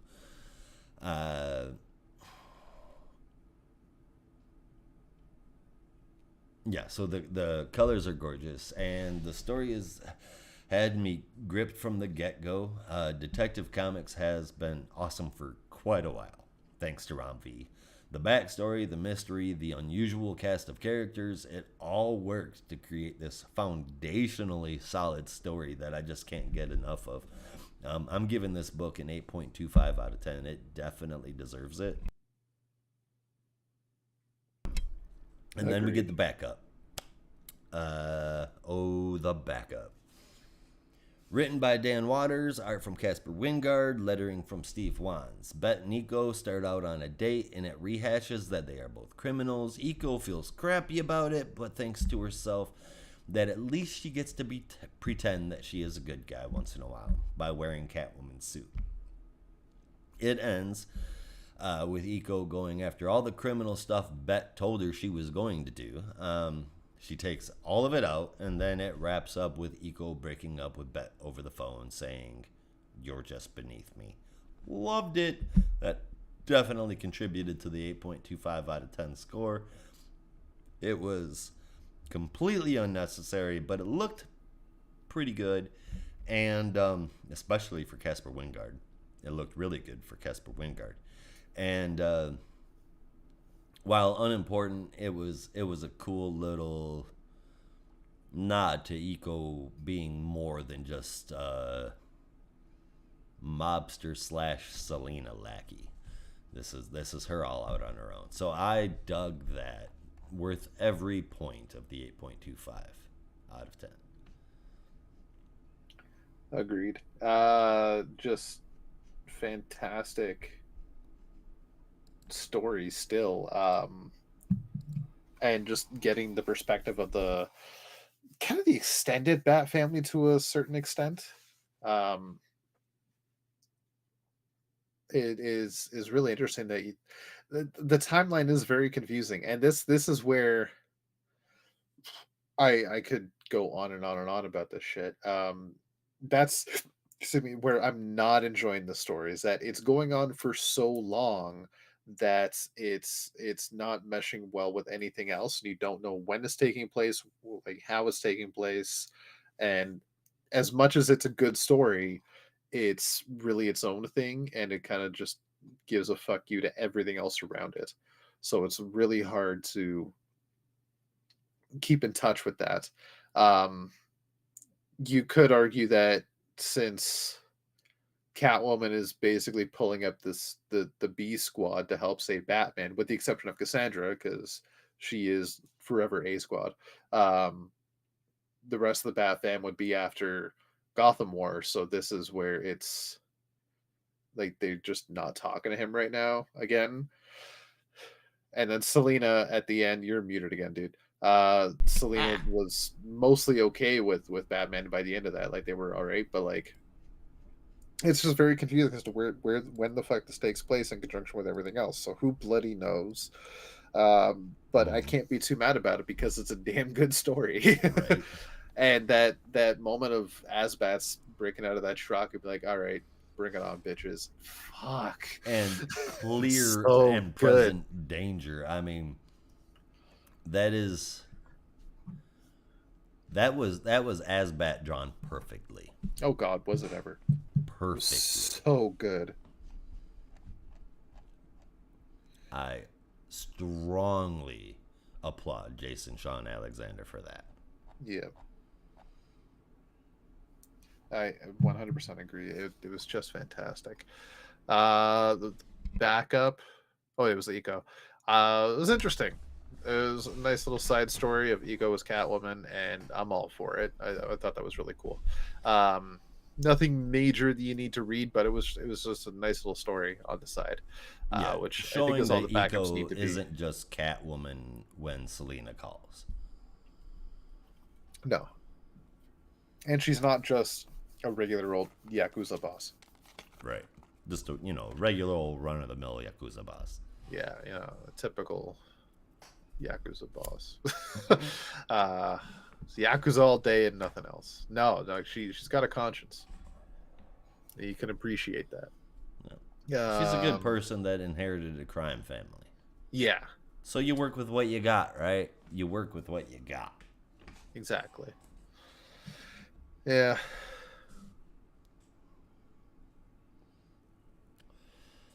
So sorry. while it was something else. That's all right.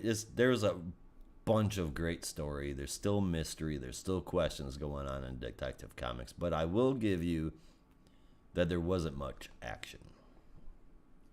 No, but I mean, to a certain extent, like you had Cheshire and Shoes fighting people. You had Cassandra and Mr. Freeze fighting people. You had Catwoman fighting people. You had Asbats fighting people. You had an excellent segue into the next issue, but hey, I mean, yeah, that's kind of. I don't quite know where you're going with that. I said there wasn't a lot of action. Okay. Well, because I hadn't given my score yet. Oh. Well, shit. I thought you already had. My bad. Shut up, going, Josh. dude. I don't know what the fuck you're talking about. God. I was like, what do you mean there's not a lot of action? Like half the issue is fucking action. It's just Batman's kind of stuck, but we know he's not a little really hanged. Well, I mean, he's definitely being hung. Yeah, his feet are just kind of hanging there. I'll say he's not hanging. He's hanging out. He's just hanging around. He's not. I suppose that's one way to put it. Yeah. He's hanging out, but he's hanging in there. Yeah. What the fuck am I gonna give it? Because I'll say 7.75.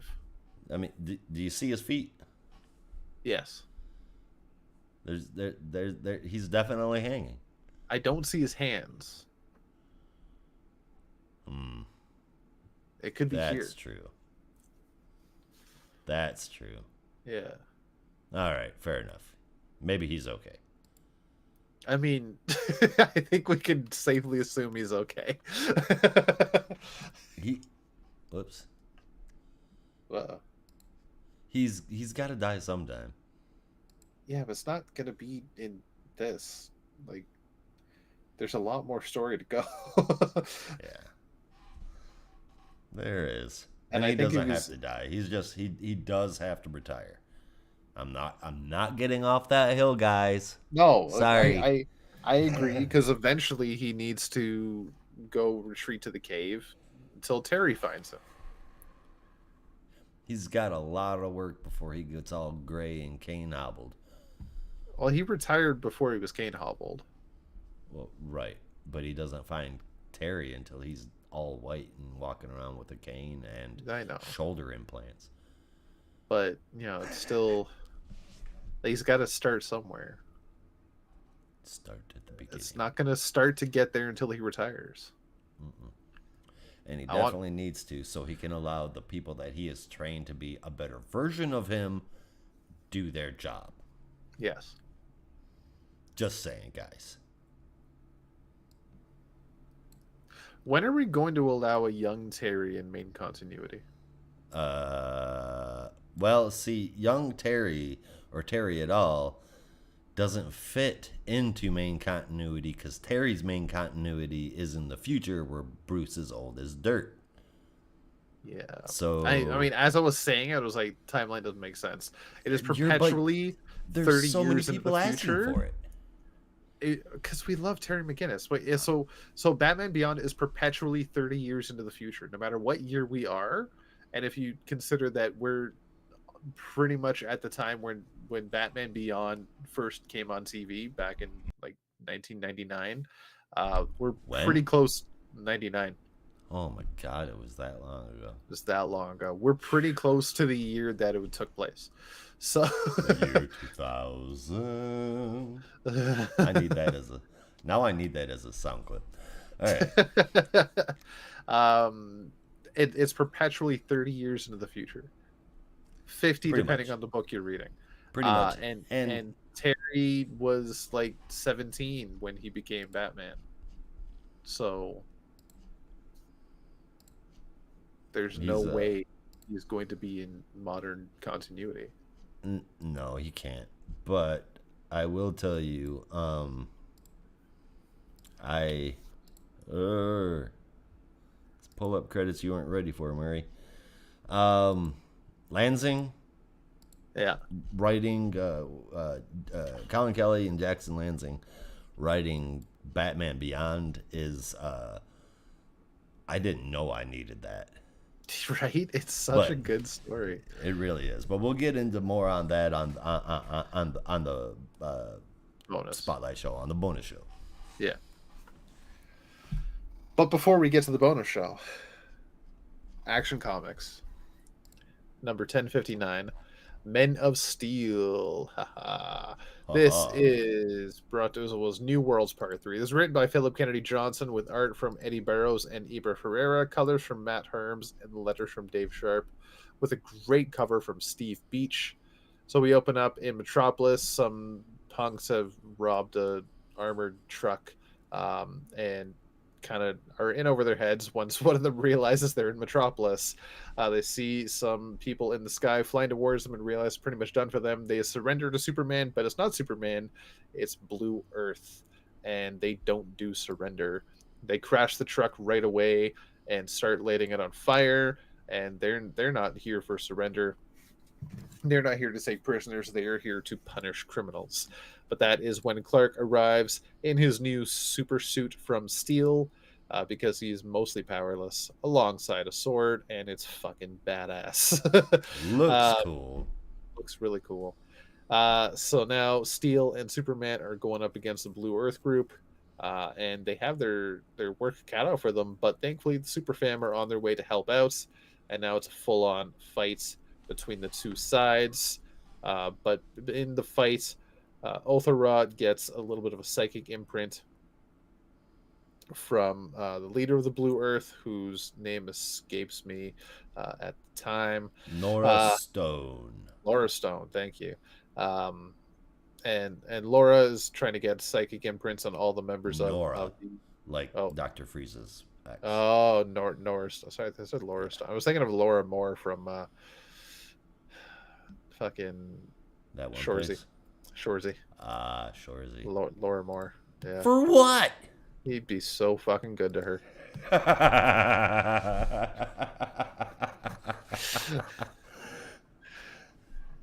You really Anyway, think so? I really What? think so. Or I said that. I fucked that up. Huh? That's Yeah. what I meant to do. Huh? Damn it. Anywho, right. So Nora Stone is trying to get a psychic imprint of various members of the super fam and finds that most of them are the goody two shoes, clean up the streets and tie your shoelaces properly, brush your teeth, and all that jazz, as they so called pretend to be, except for Othara, who is just a little bit left over from her time on Warworld, having needed to kill people and gain some chains to protect her younger brother. Um, Chain gang. Okay, Cena. Chain gang. Uh, right now I'm gonna have to fucking listen to Thugonomics later. Oh, I'm sorry. Yeah, I like that song. Don't worry. Oh, okay. I'm sorry. You should be. Right. So, Otharod gets a little bit angry with her. Tries to heat vision her, but it's a psychic attack, so it's not really going to do anything. Nora just tosses something at Othara, and she snaps out of it. But the battle is already over. And the family go over to her to see if she's okay.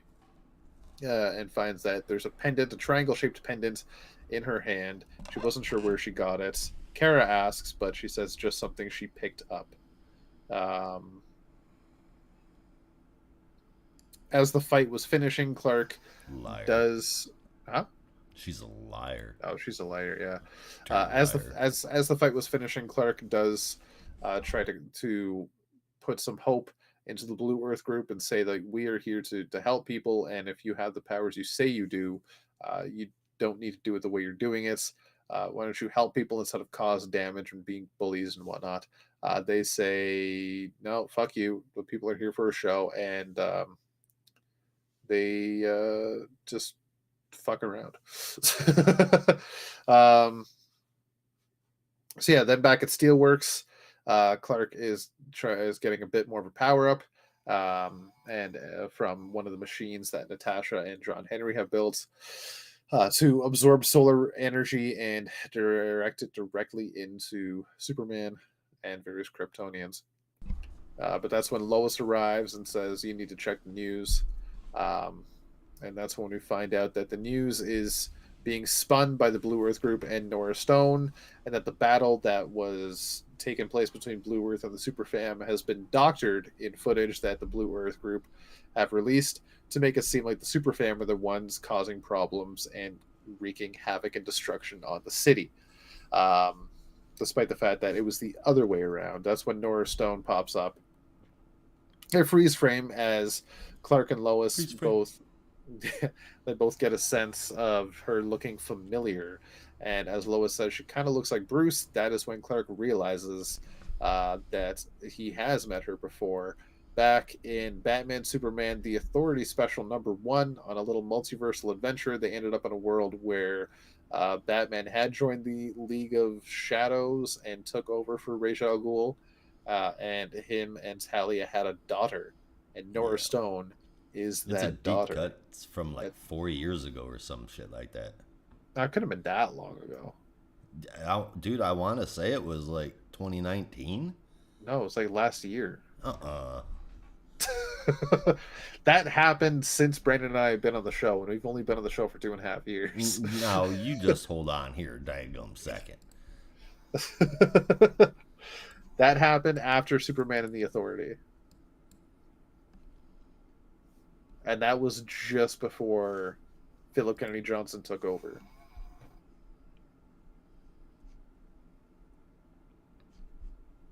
or no, just after Philip Kennedy Johnson took over. It was like maybe it was like 2021.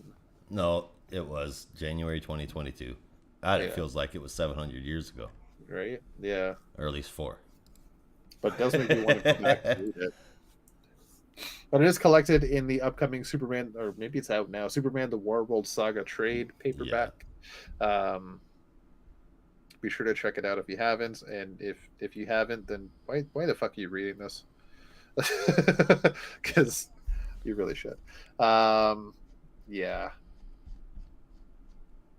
So this is when Clark realizes that this is kind of their fault.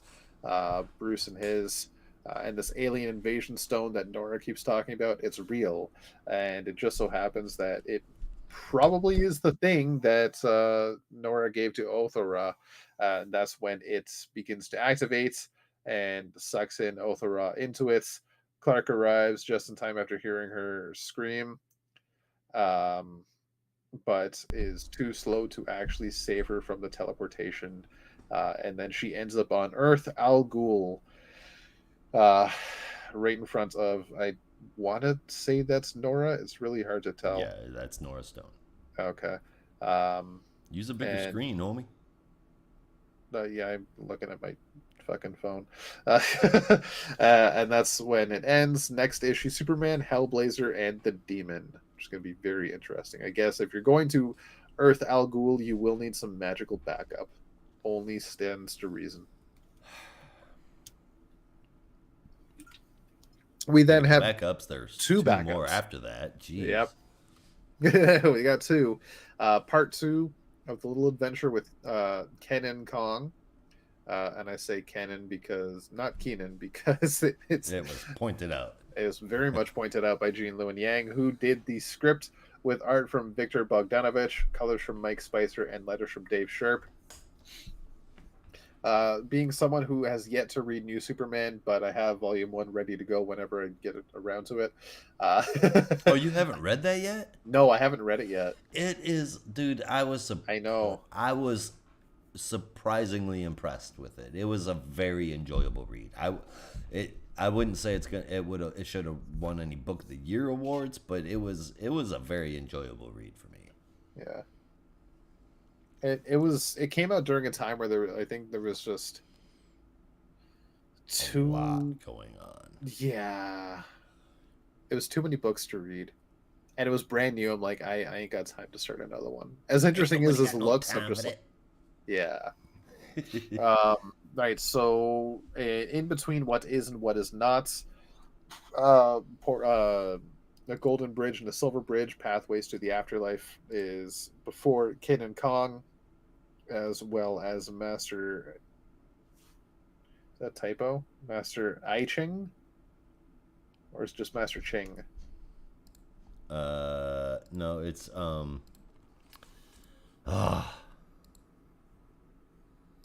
Readers of New Superman will know what I'm talking about, though. Right, so he is there to help Kanan with what he's got going on, and helps him with meditation to connect to his trigrams, and with the energy within. No, it is I Ching. I Ching, okay. Yes. With the energy within the trigrams, it will bring him enough life force to come back to life, since he is genetically connected to Superman, who has died and come back to life more than once. So it's very possible for Kenan to do the same thing. That's when he is found by Otho, Oso, and Connor, as well as Robin Bot. Yeah. Robin Pod. Basically, Batman of China's version of Skeets. Yes, but Robin themed because he's Batman. Yeah. So then they have, thanks to Robin Pod, a translated discussion where they can speak a little more freely because, language barriers. And as they get to the nitty gritty of things and just kind of come out in the open, that Clark Kent is Superman and Connor then explains why they had to keep everything a secret between Lex Luthor and the mind bombs and whatnot. That is when Batman of China shows up with Robin drone and blasts Connor directly in the face with frickin' lasers. To which Connor is like, I don't know who the hell you are, but that hurts. Screw you. And they get into a fight. And this is where, Connor says, Keenan. This is where Batman of China goes, why do you let them call you Keenan instead of Kenan? Which is how your name is pronounced. As Kenan goes, it's easier on the American song. In my defense, I just didn't know. Well, it's hard to know pronunciations when all you're doing is seeing the word and nobody's Very pronouncing it for true. you. Yeah. But that's why I appreciate Jin Liu and Yang doing this and giving us the proper pronunciation. Like Jin Liu and Yang, class act. Thank you. I'm right there with you. I basically taught myself how to read. Kind of had some shitty parents. So, taught myself how to read, dove into a lot of reading, and that is why I still pronounce it comfortable. I don't think that's a problem. It's well, everybody else says comfortable, but it's comfortable for me. Comfortable. And I can't. It's because it's, you're able to be comforted. So Yeah. that was context clues, my friends, and I Exactly. still say it wrong. Comfortable, like those cars with the rag tops. Funny. But yeah, that's far from the first time I've heard that. My Ferrari's a convertible. Comfortable. Yes. Convertible. No no V. Comfortable. It's an F. Convertible. Yeah. Convertible.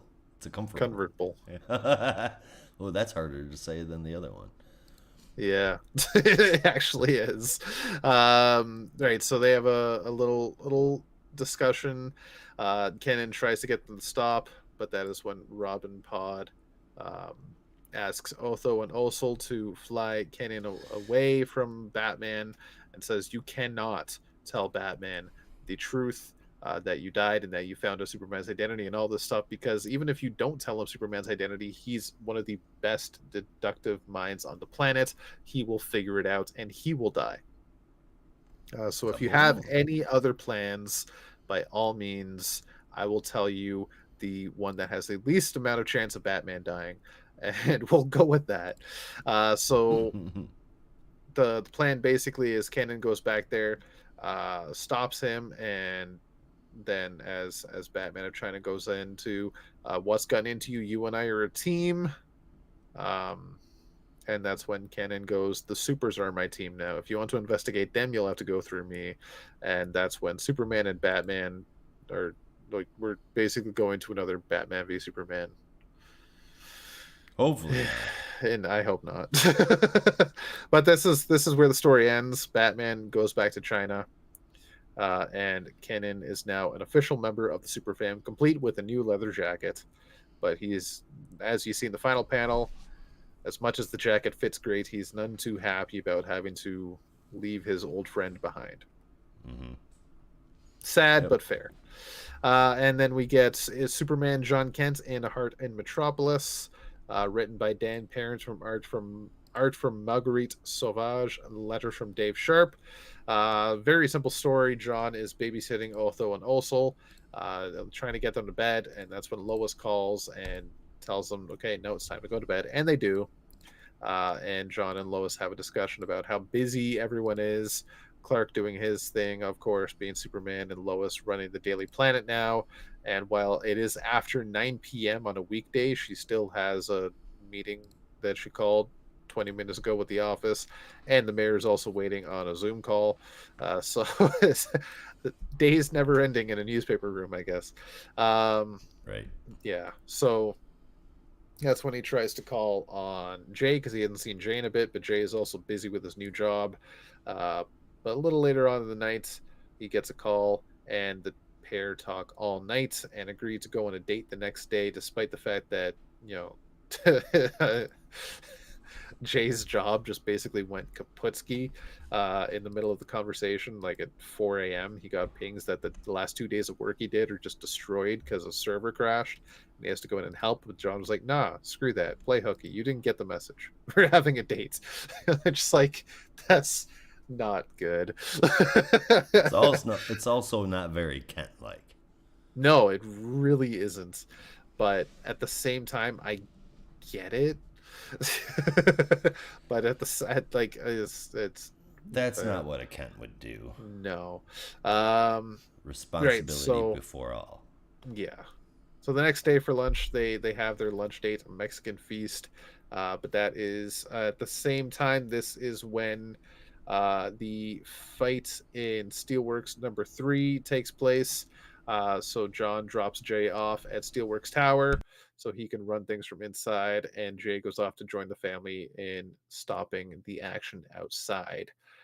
And then the pair meet up later to finish off their date and fall asleep on a rooftop surrounded by their picnic lunch.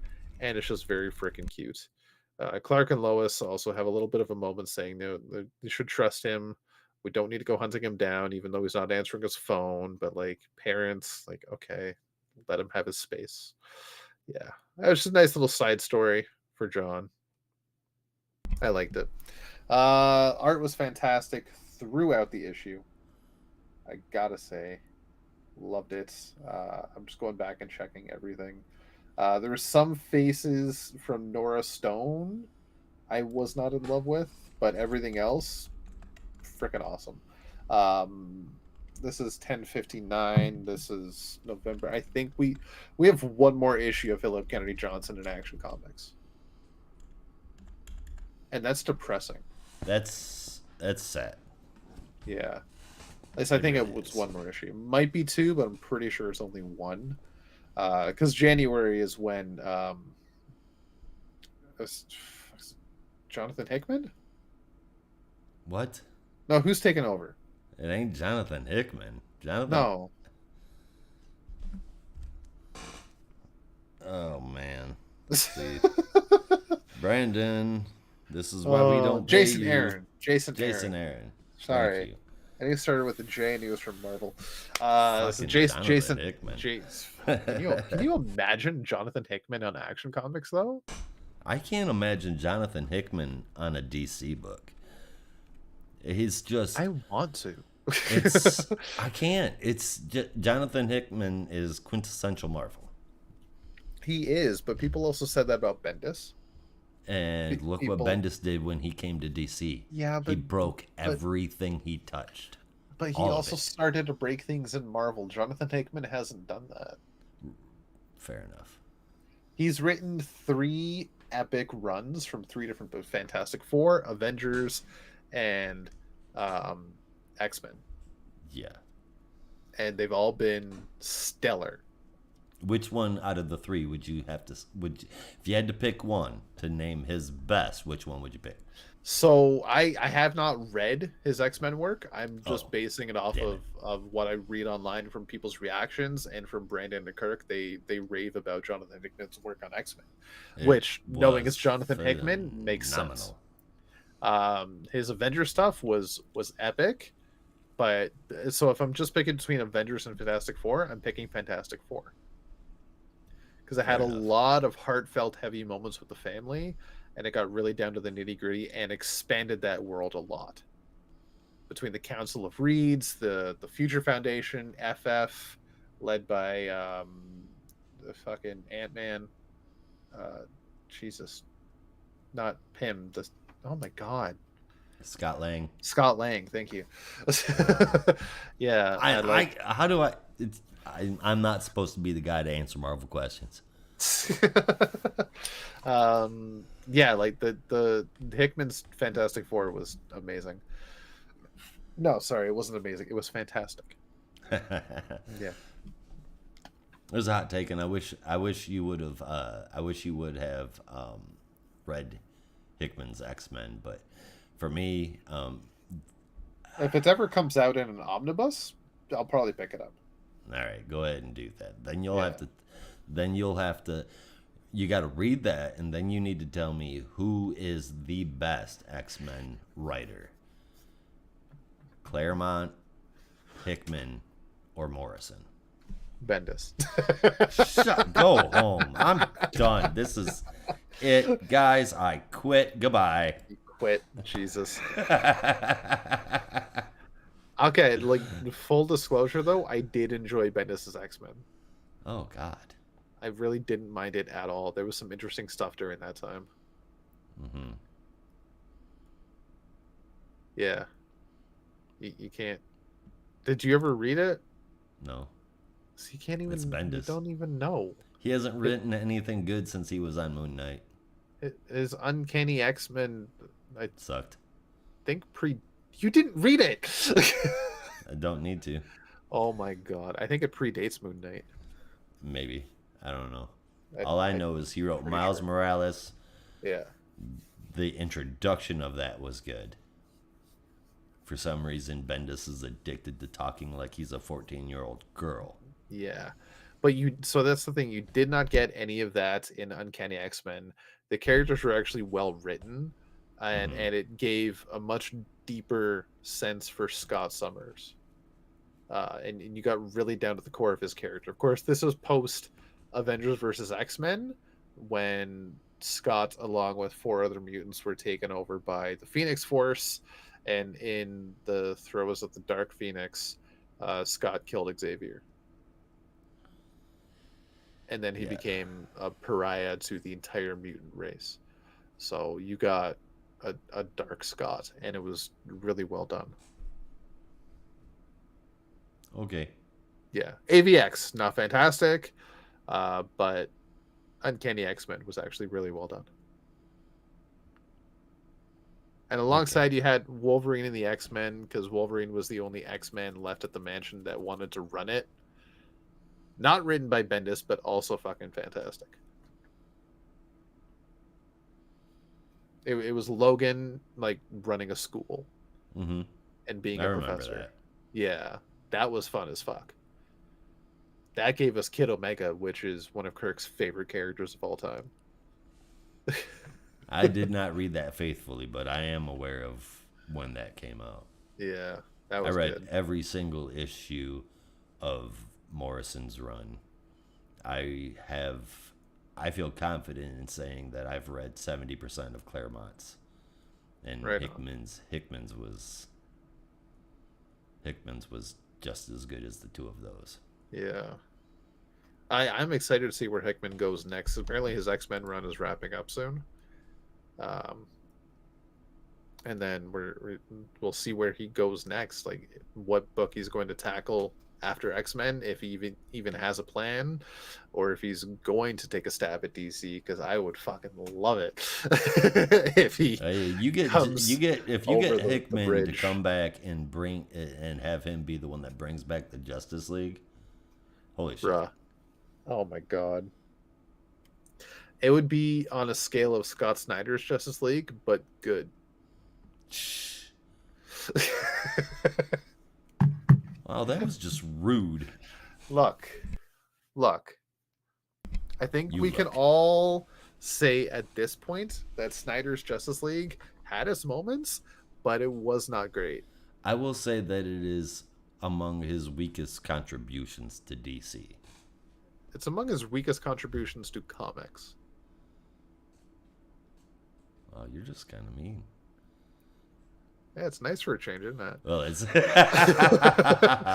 his independent stuff is fucking phenomenal now. Oh god, his yeah, Justice that's what League, I mean. If you compare it to that, it's just his Justice League was weak. I'm just being a shit, but yeah. It had its moments, but he's like it definitely had some good stuff, but it wasn't top tier. No, especially compared I like to him with his his Batman dark run. stuff. Yeah, he's way more at home in the heavy metals. His Batman run was awesome all the way through. Yeah, even super heavy. I mean, I don't have a problem with it. Oh, okay. I like to make fun of Bat Bunny. No, yeah. I mean, I like to make fun of it. You'll never see me grabbing a McFarlane figure, but it was done. I love it if Rookie had a McFarlane figure. Rookie does have a McFarlane figure. Not the Bat Bunny. Look it up. Jim Gordon Batman does. Huh? Jim Batman has it, but I swear Rookie doesn't. No, I gotta look it up now. In fact, I'm tempted to get Gordon Batman, but I'm pretty sure Bat Bunny doesn't have one unless it's a Build-A-Figure. In which case, what am I doing with my life? I need to get that fucking figure.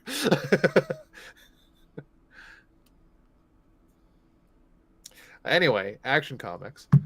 Yeah. Art stellar throughout. Right, I was getting on the something with Philip Kennedy Johnson. One more issue. It feels so weird. It feels like he has so much more story to tell, but knowing there's 1 or 2 issues left, and it's just gonna end. Like, it's almost lackluster that this is the last arc. It's crazy, and this almost feels like it almost does feel like a penultimate issue. Like, okay, we're getting some answers now, and now we're going to go into the grand finale, and it just feels so tame in comparison. You got something? Oh my god. Yeah, It's real? It's real. I told you. Is it a Build-A-Figure or is it an actual figure? It's a Build-A-Figure. Okay. What wave is that from? If you can see. I have to look up. Okay, I'll see if I can find that later. So yeah, I just fuck, man. And I'm loving PKJ's Action Comics. I'm sad to see him go. I'm very excited to see what Jason Aaron has for 3 issues. But I'm going to miss PKJ on Action Comics. This is a bad move, much like it was a bad move to take Jeremy Adams off the Flash. DC, what are you doing? DC, stop. Backups were nice. Like 8 out of 10. Like, it's all I can say is 8 out of 10. It's not perfect. It's just sad that this is how it ends. Okay. So,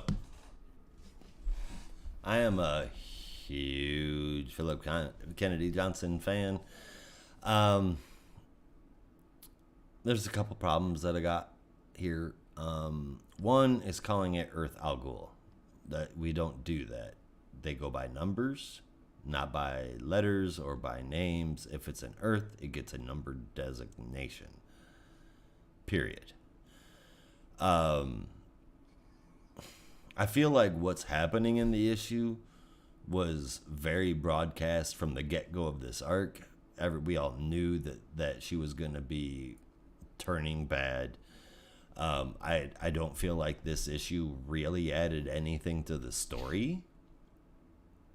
I love you, PKJ, but I feel like you kind of missed the mark on this one. There just wasn't anything that happened. The art throughout the first 2 parts of the issue is great, though. The first backup with Kenan was it was good. I mean, it's all done now. And the second one, Rob, you're gonna want to take your headphones off. I am so sick of date issues. I'm also sick of Marguerite Sauvage. This art drawing this shit just to be pretty is ridiculous. It is bad art. It is bad art. You like guys with curly hair. I get it. John Kent doesn't have curly hair like that. You're throwing shit on. He also doesn't have all white eyes, where yes, you have a slight tint of blue in some of them, but there are several panels where there's no color to it whatsoever. This sounds super duper gatekeeper, but I don't care. Date issues are for manga and manga alone, not for taking over a whole slew of pages for a fucking date. It's dumb and it's unnecessary, and it steals pages from what could be great stories. I know half of the people love these date issues. I know half of the people will want a date issue with LGBTQIA members. But this is more than just a one-off. This has been happening more and more frequently, And frankly, seeing a date issue has become worse than a filler story for me. I don't like the art. I don't like the presence of the date. I don't like it if it's John and Jay. I don't like it if it's Dick and Supergirl. I don't. They shouldn't be happening. Okay. Riff off. PKJ. First time I've ever said this. Kind of unimpressive. Again, amazing art. The story wasn't bad in the first one. I enjoyed the Kenan stuff. So I'm going to give Action Comics a 7 out of 10. And I want to go lower just because of the inclusion of Marguerite Sauvage in a date issue. Oh my god. Date issue, one thing, okay, fine. But Marguerite Sauvage ain't bad, man. Marguerite Sauvage has literally drawn every story I adamantly hate as a backup. Going all the way back to the beginning of Young Diana. I mean, it's this fantastical shit that should be present in DC superhero girls. 100%. This art would be amazing in DC superhero girls. I would still see it because my two young ones love DC superhero girls. They have seen every single movie. This would work there. This does not work here. It doesn't work here. Somehow you managed to make dark blue even look like a fucking pastel. Yeah, not cool. No, Marguerite Sauvage didn't do Young Diana. That's Palena Ganucheau. Okay, well then they trade back and forth then. Same fucking shit. It's the cartoony fantasy frou-frou shit that should be left to manga and to books for young children. I don't enjoy it whatsoever. Did you enjoy the Power Girl specials? Yes. No. The one with wait. Johnny In the Sorrow? back? No, there was a one-off issue with Johnny Sorrow. Oh, I liked the story. The Ullman. art was really. It was it was just like this, so I don't know if it was Sauvage or Ganucheau, but that was Sauvage. Okay, it was just like this, and it's like, meh. It's really like the pastels are very light. Okay, but like the can you see the page that I'm looking at right now? Yeah. She pays more attention, or they pay more attention to making sure that they have too much highlight on cheekbones than they do to making sure that faces are drawn right. Or bodies. Is she trying to give Nightwing a rung for his money here?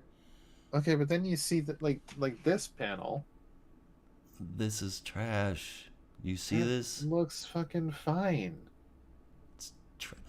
You can't pick. Well, it's the same exact art style, and you can't pick one panel out to excuse. That would be like picking. You're also picking one panel out to say it's bad. I just flipped up two. I didn't see the second one. There's this one. This is the one that I started out on. What's wrong with this? Yeah. What is that? Why is John Kent half Medusa? His hair is messy. His hair is messy everywhere. Yeah, his hair is always every messy. single look. This is a fucking scribble. That's not even drawing. That's a fucking scribble. 2 dots for eyes. Scribbles. Scribbles. She tried there. Scribbles. Scribbles. Pastels. How do you make dark blue look like this? It's ridiculous. Look at John here. Like, she puts highlighter on every character. Like it's Instagram. This isn't fucking Instagram. It's a goddamn comic book. Stop it. Stop it. Look at this from Clayton Henry. You're not gonna win with Clayton Henry on me because I'm not a Clayton Henry fan. Oh my fucking god.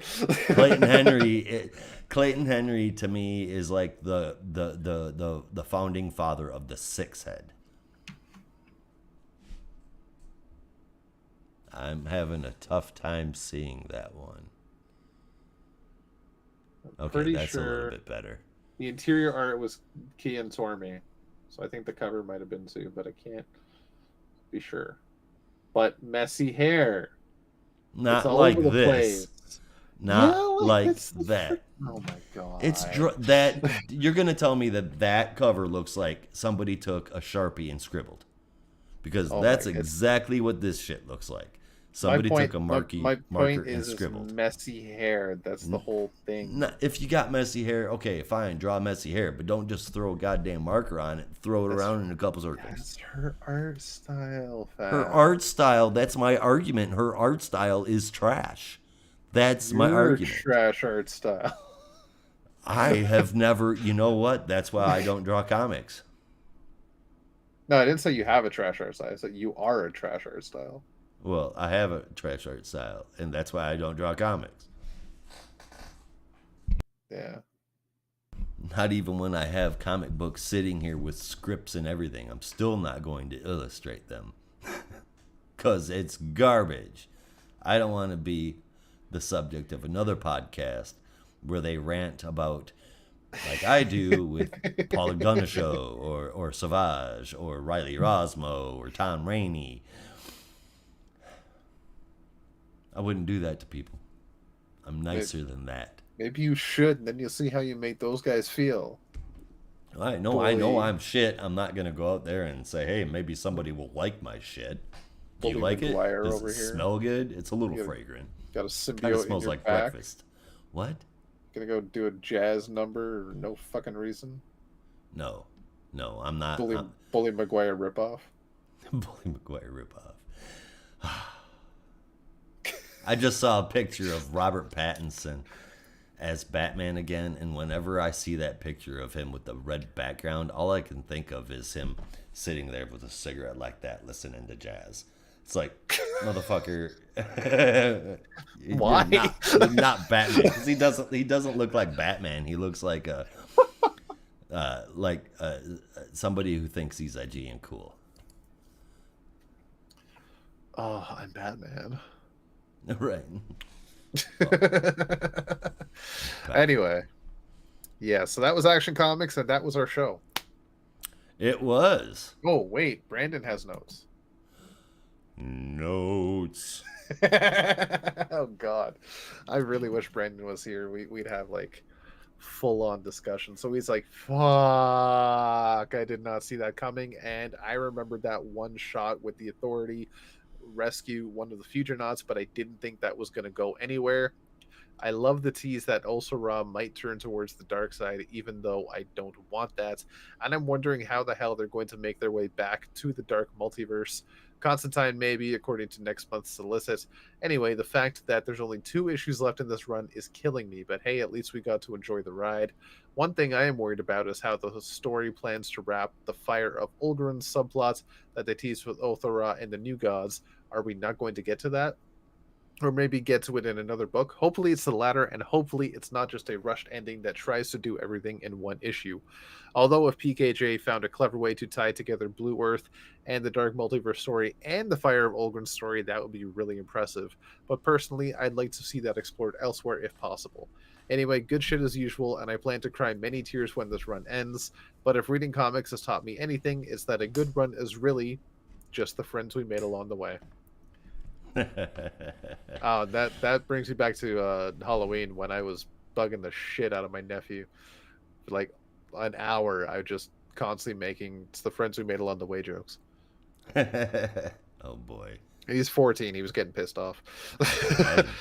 Score 8.5 out of 10. Yes. So I want to know where you two got this idea that Ulsara's going to go dark side. Because that's what Nora Stone is trying to do. She's pulling her in there, tempting her with, don't you feel the evil? You are something different than this. You're a warrior. You tie bed sheets around your wrists at night so you can pretend you still have the chains. I mean, that happened, yeah, but like doesn't mean that I think Ulsara's going to go bad. It's I just think Nora that's what saying they're like leaning they're toward, trying is to trying tease to it, but recruit like her to the I dark side. really don't think it's gonna happen. Othel, She's a good person through and through. come to the dark. No, she's not. She's kind of a shit. I mean, No, she's what? definitely a super fam, but she Yeah. is the most violent of the super fam, and she is very quick to temper, and she doesn't understand human emotions at all yet. She's getting The there. only thing that the closest thing that she has to human emotions is her love of Lois Lane. Like she came from a world of war where she had to kill to survive and protect her little brother. Her brother did too. Same age and everything. Same age and everything, and Ah, he's they were just even fine. hang but they even said in this that she killed to protect her younger brother. Yeah, she was more vicious. Yeah, like They're twins, to though. like They were the same prevent age. him. That's what I was thinking, but in this issue they said she's the older one. But they are twins. I mean, you can have older twins. They don't come out at the same time. Jesus Christ, women would never have twins if they came out at the exact same time. takes vaginal tearing to a whole new level. Uh, Portal to the dark multiverse. Oh dear God. That's what she said. Yeah. She Right didn't after say it. delivering She's like, twins oh at the dear same God. time. Yeah. Yeah. Exactly. Yeah. Yeah. I still don't think she's gonna go dark side. I I hope think not, but I she's feel like had that's enough of a connection to the superfan that they've made an impression on her. it's possible. I think That's she's what I too young to be a mainstay villain. Yeah. To be the villain. But to I think have her she's tempted to the dark side is definitely a possibility, 100%. what I was getting at though was that like she's got trauma, she's got PTSD, but her brother seems to be doing okay, acclimating to Earth, and I think she is too, because they both carry that trauma from them, and Clark knows it firsthand because he was living it, albeit nowhere near as long as they did, but he does know what they went through. So if anybody can help them, it's Clark, and if anybody is going to be the person that they choose to side with because they saved them, it's Clark. I really don't see Osora going dark side against Clark after Clark was the one that liberated them from hell. That's the thing. She's having a problem letting go of the fact that she's having a problem accepting that it was hell. That's what she knew. She was more vicious than her same age twin brother, who they came out at the exact same time. I'm just kidding. She's slightly older. They're twins though, so they're separated by maybe an hour. And she was just the more vicious of the two. Yeah.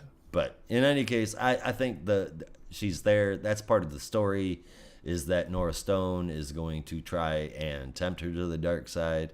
She may be swayed a little bit and then brought back to the fold. I think she's too young to have her go full villain.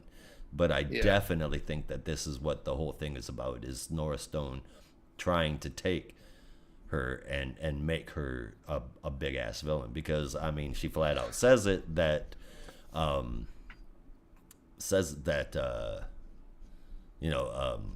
she's a big part of her plans. Yeah. Nora does. I don't know. There's not much time left to Nope. really wrap up One all or two the issues. I fucking think Brandon story. just said there's 2 more issues. I don't think he mentioned. He just said it was wrapping up soon. Okay. But yeah, if it's being taken over in January, if Jason Aaron's getting it in January, there can only be 1 more issue. Realistically, yeah. All right. In the interest of time, I'm gonna say let's cut on over to our top 3 books. Sounds of the week. good. Favorite moment, if you had one. Josh, want to kick us off? Number 3 is coming from our bonus show. So you're going to have to tune in to see why. But it is Titans Beast World. I am giving number 2 to Harley. And it was very difficult for me to pick between the two, of Harley and what I gave to first place, Detective Comics. They're just both real good. Detective Comics was more serious, and that is what made me put that in the front spot. I'll share my overall favorite moment in the bonus show because that's where it comes from, is one of those books. But for this part, I'll say that it's probably when Harley chases her watchers away by threatening them with a trip to the vet and getting a thermometer shoved up their butts. Yeah. That was good. That was, I laughed. I'm like, that is a total dog. I can tell you Brandon's. I don't know what order he has it in because he just has his bullet points, not numbers. Well, we go third to first, so I'm assuming that's what he did. Yeah, but it does seem kind of. I got 8.5. No, watch, they're all 8.5. Okay, so I'm gonna say number 3. He said maybe Detective Comics when I read it, but for now Power Girl number 3. Number 2, The Flash number 3, and number 1, Action Comics number 1059.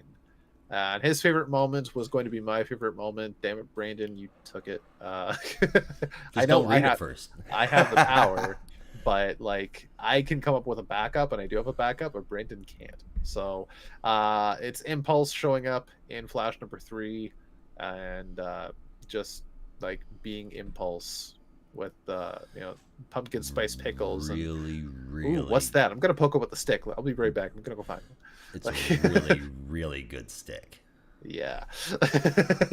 I audibly laughed out loud when I was reading while he was like trapped in between dimensions in the statue world. He was just sitting there and you just see a stick poke him in the cheek. You're like, oh my fucking god, Bart did it.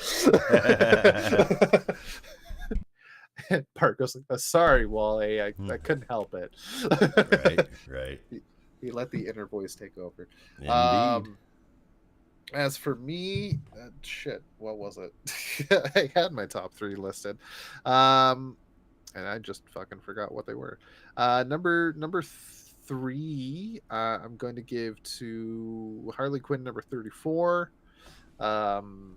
Number 2 and 1 are also from our bonus show. Number 2, Alan Scott, the Green Lantern number 2, and number 1, Titans Beast World number 1. Was I'm not going to get too into it, but it was a hell of a surprise. I'll say that. Favorite moments, I'll say, was Asbats appearing in Detective Comics was just badass. Man, it looked, they drew him so good. Yeah, so I was thinking like if that was the reveal in a cartoon or a movie, that would have been a moment that ends up on YouTube. Like oh god, the next day. Yeah, that would have been like, oh shit. Okay. Yeah, you would have heard the collective yeah. in the movie theater. Yeah. Oh yeah. All right. That was badass, especially when they teased it last issue in the backup that he was looking at the suit, and then here he is in this issue, like just tears out of a fucking truck. Like, right. What were you even doing there? I was waiting for a crime. Yeah, it's my bat truck. It's where my bat cave is. Anyway, fucking folks, the angels. These fucking angels. Well, that's what Azrael is pissed off about. In the back of the truck. His dark angel. That's what he said in the previous issue. Wasn't that a show from Jessica Alba?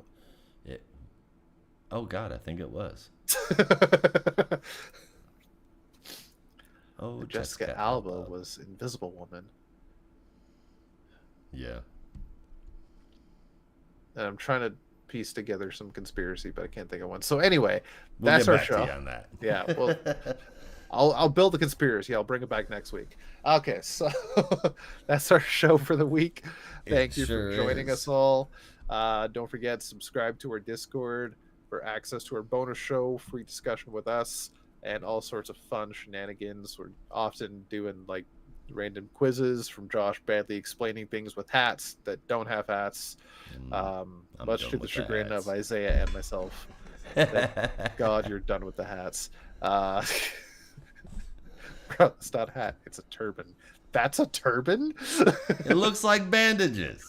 That's one of my favorite moments of all time. Fucking Vegeta. Fucking Vegeta. What Vegeta? Huh? That was Vegeta. Or no, it was Piccolo. Yeah. I don't know. That's why it's Josh's dumb trivia, because Josh doesn't know the characters and he tries to describe them without any previous knowledge. Yeah, this other guy also wears a hat. Cell. That's not a fucking hat, bro. that's his head. Well, it looks like his hat. He's got a hat head. He's got, yeah, it's the worst case of hat head I've ever seen.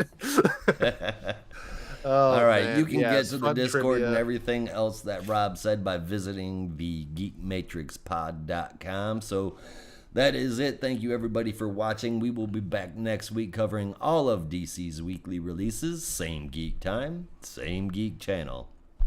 And like we said, that is the show. So we are getting out of here. You have to as well. Be careful out there. And remember, in the Geek Matrix, everybody has a home. In the Geek Matrix, you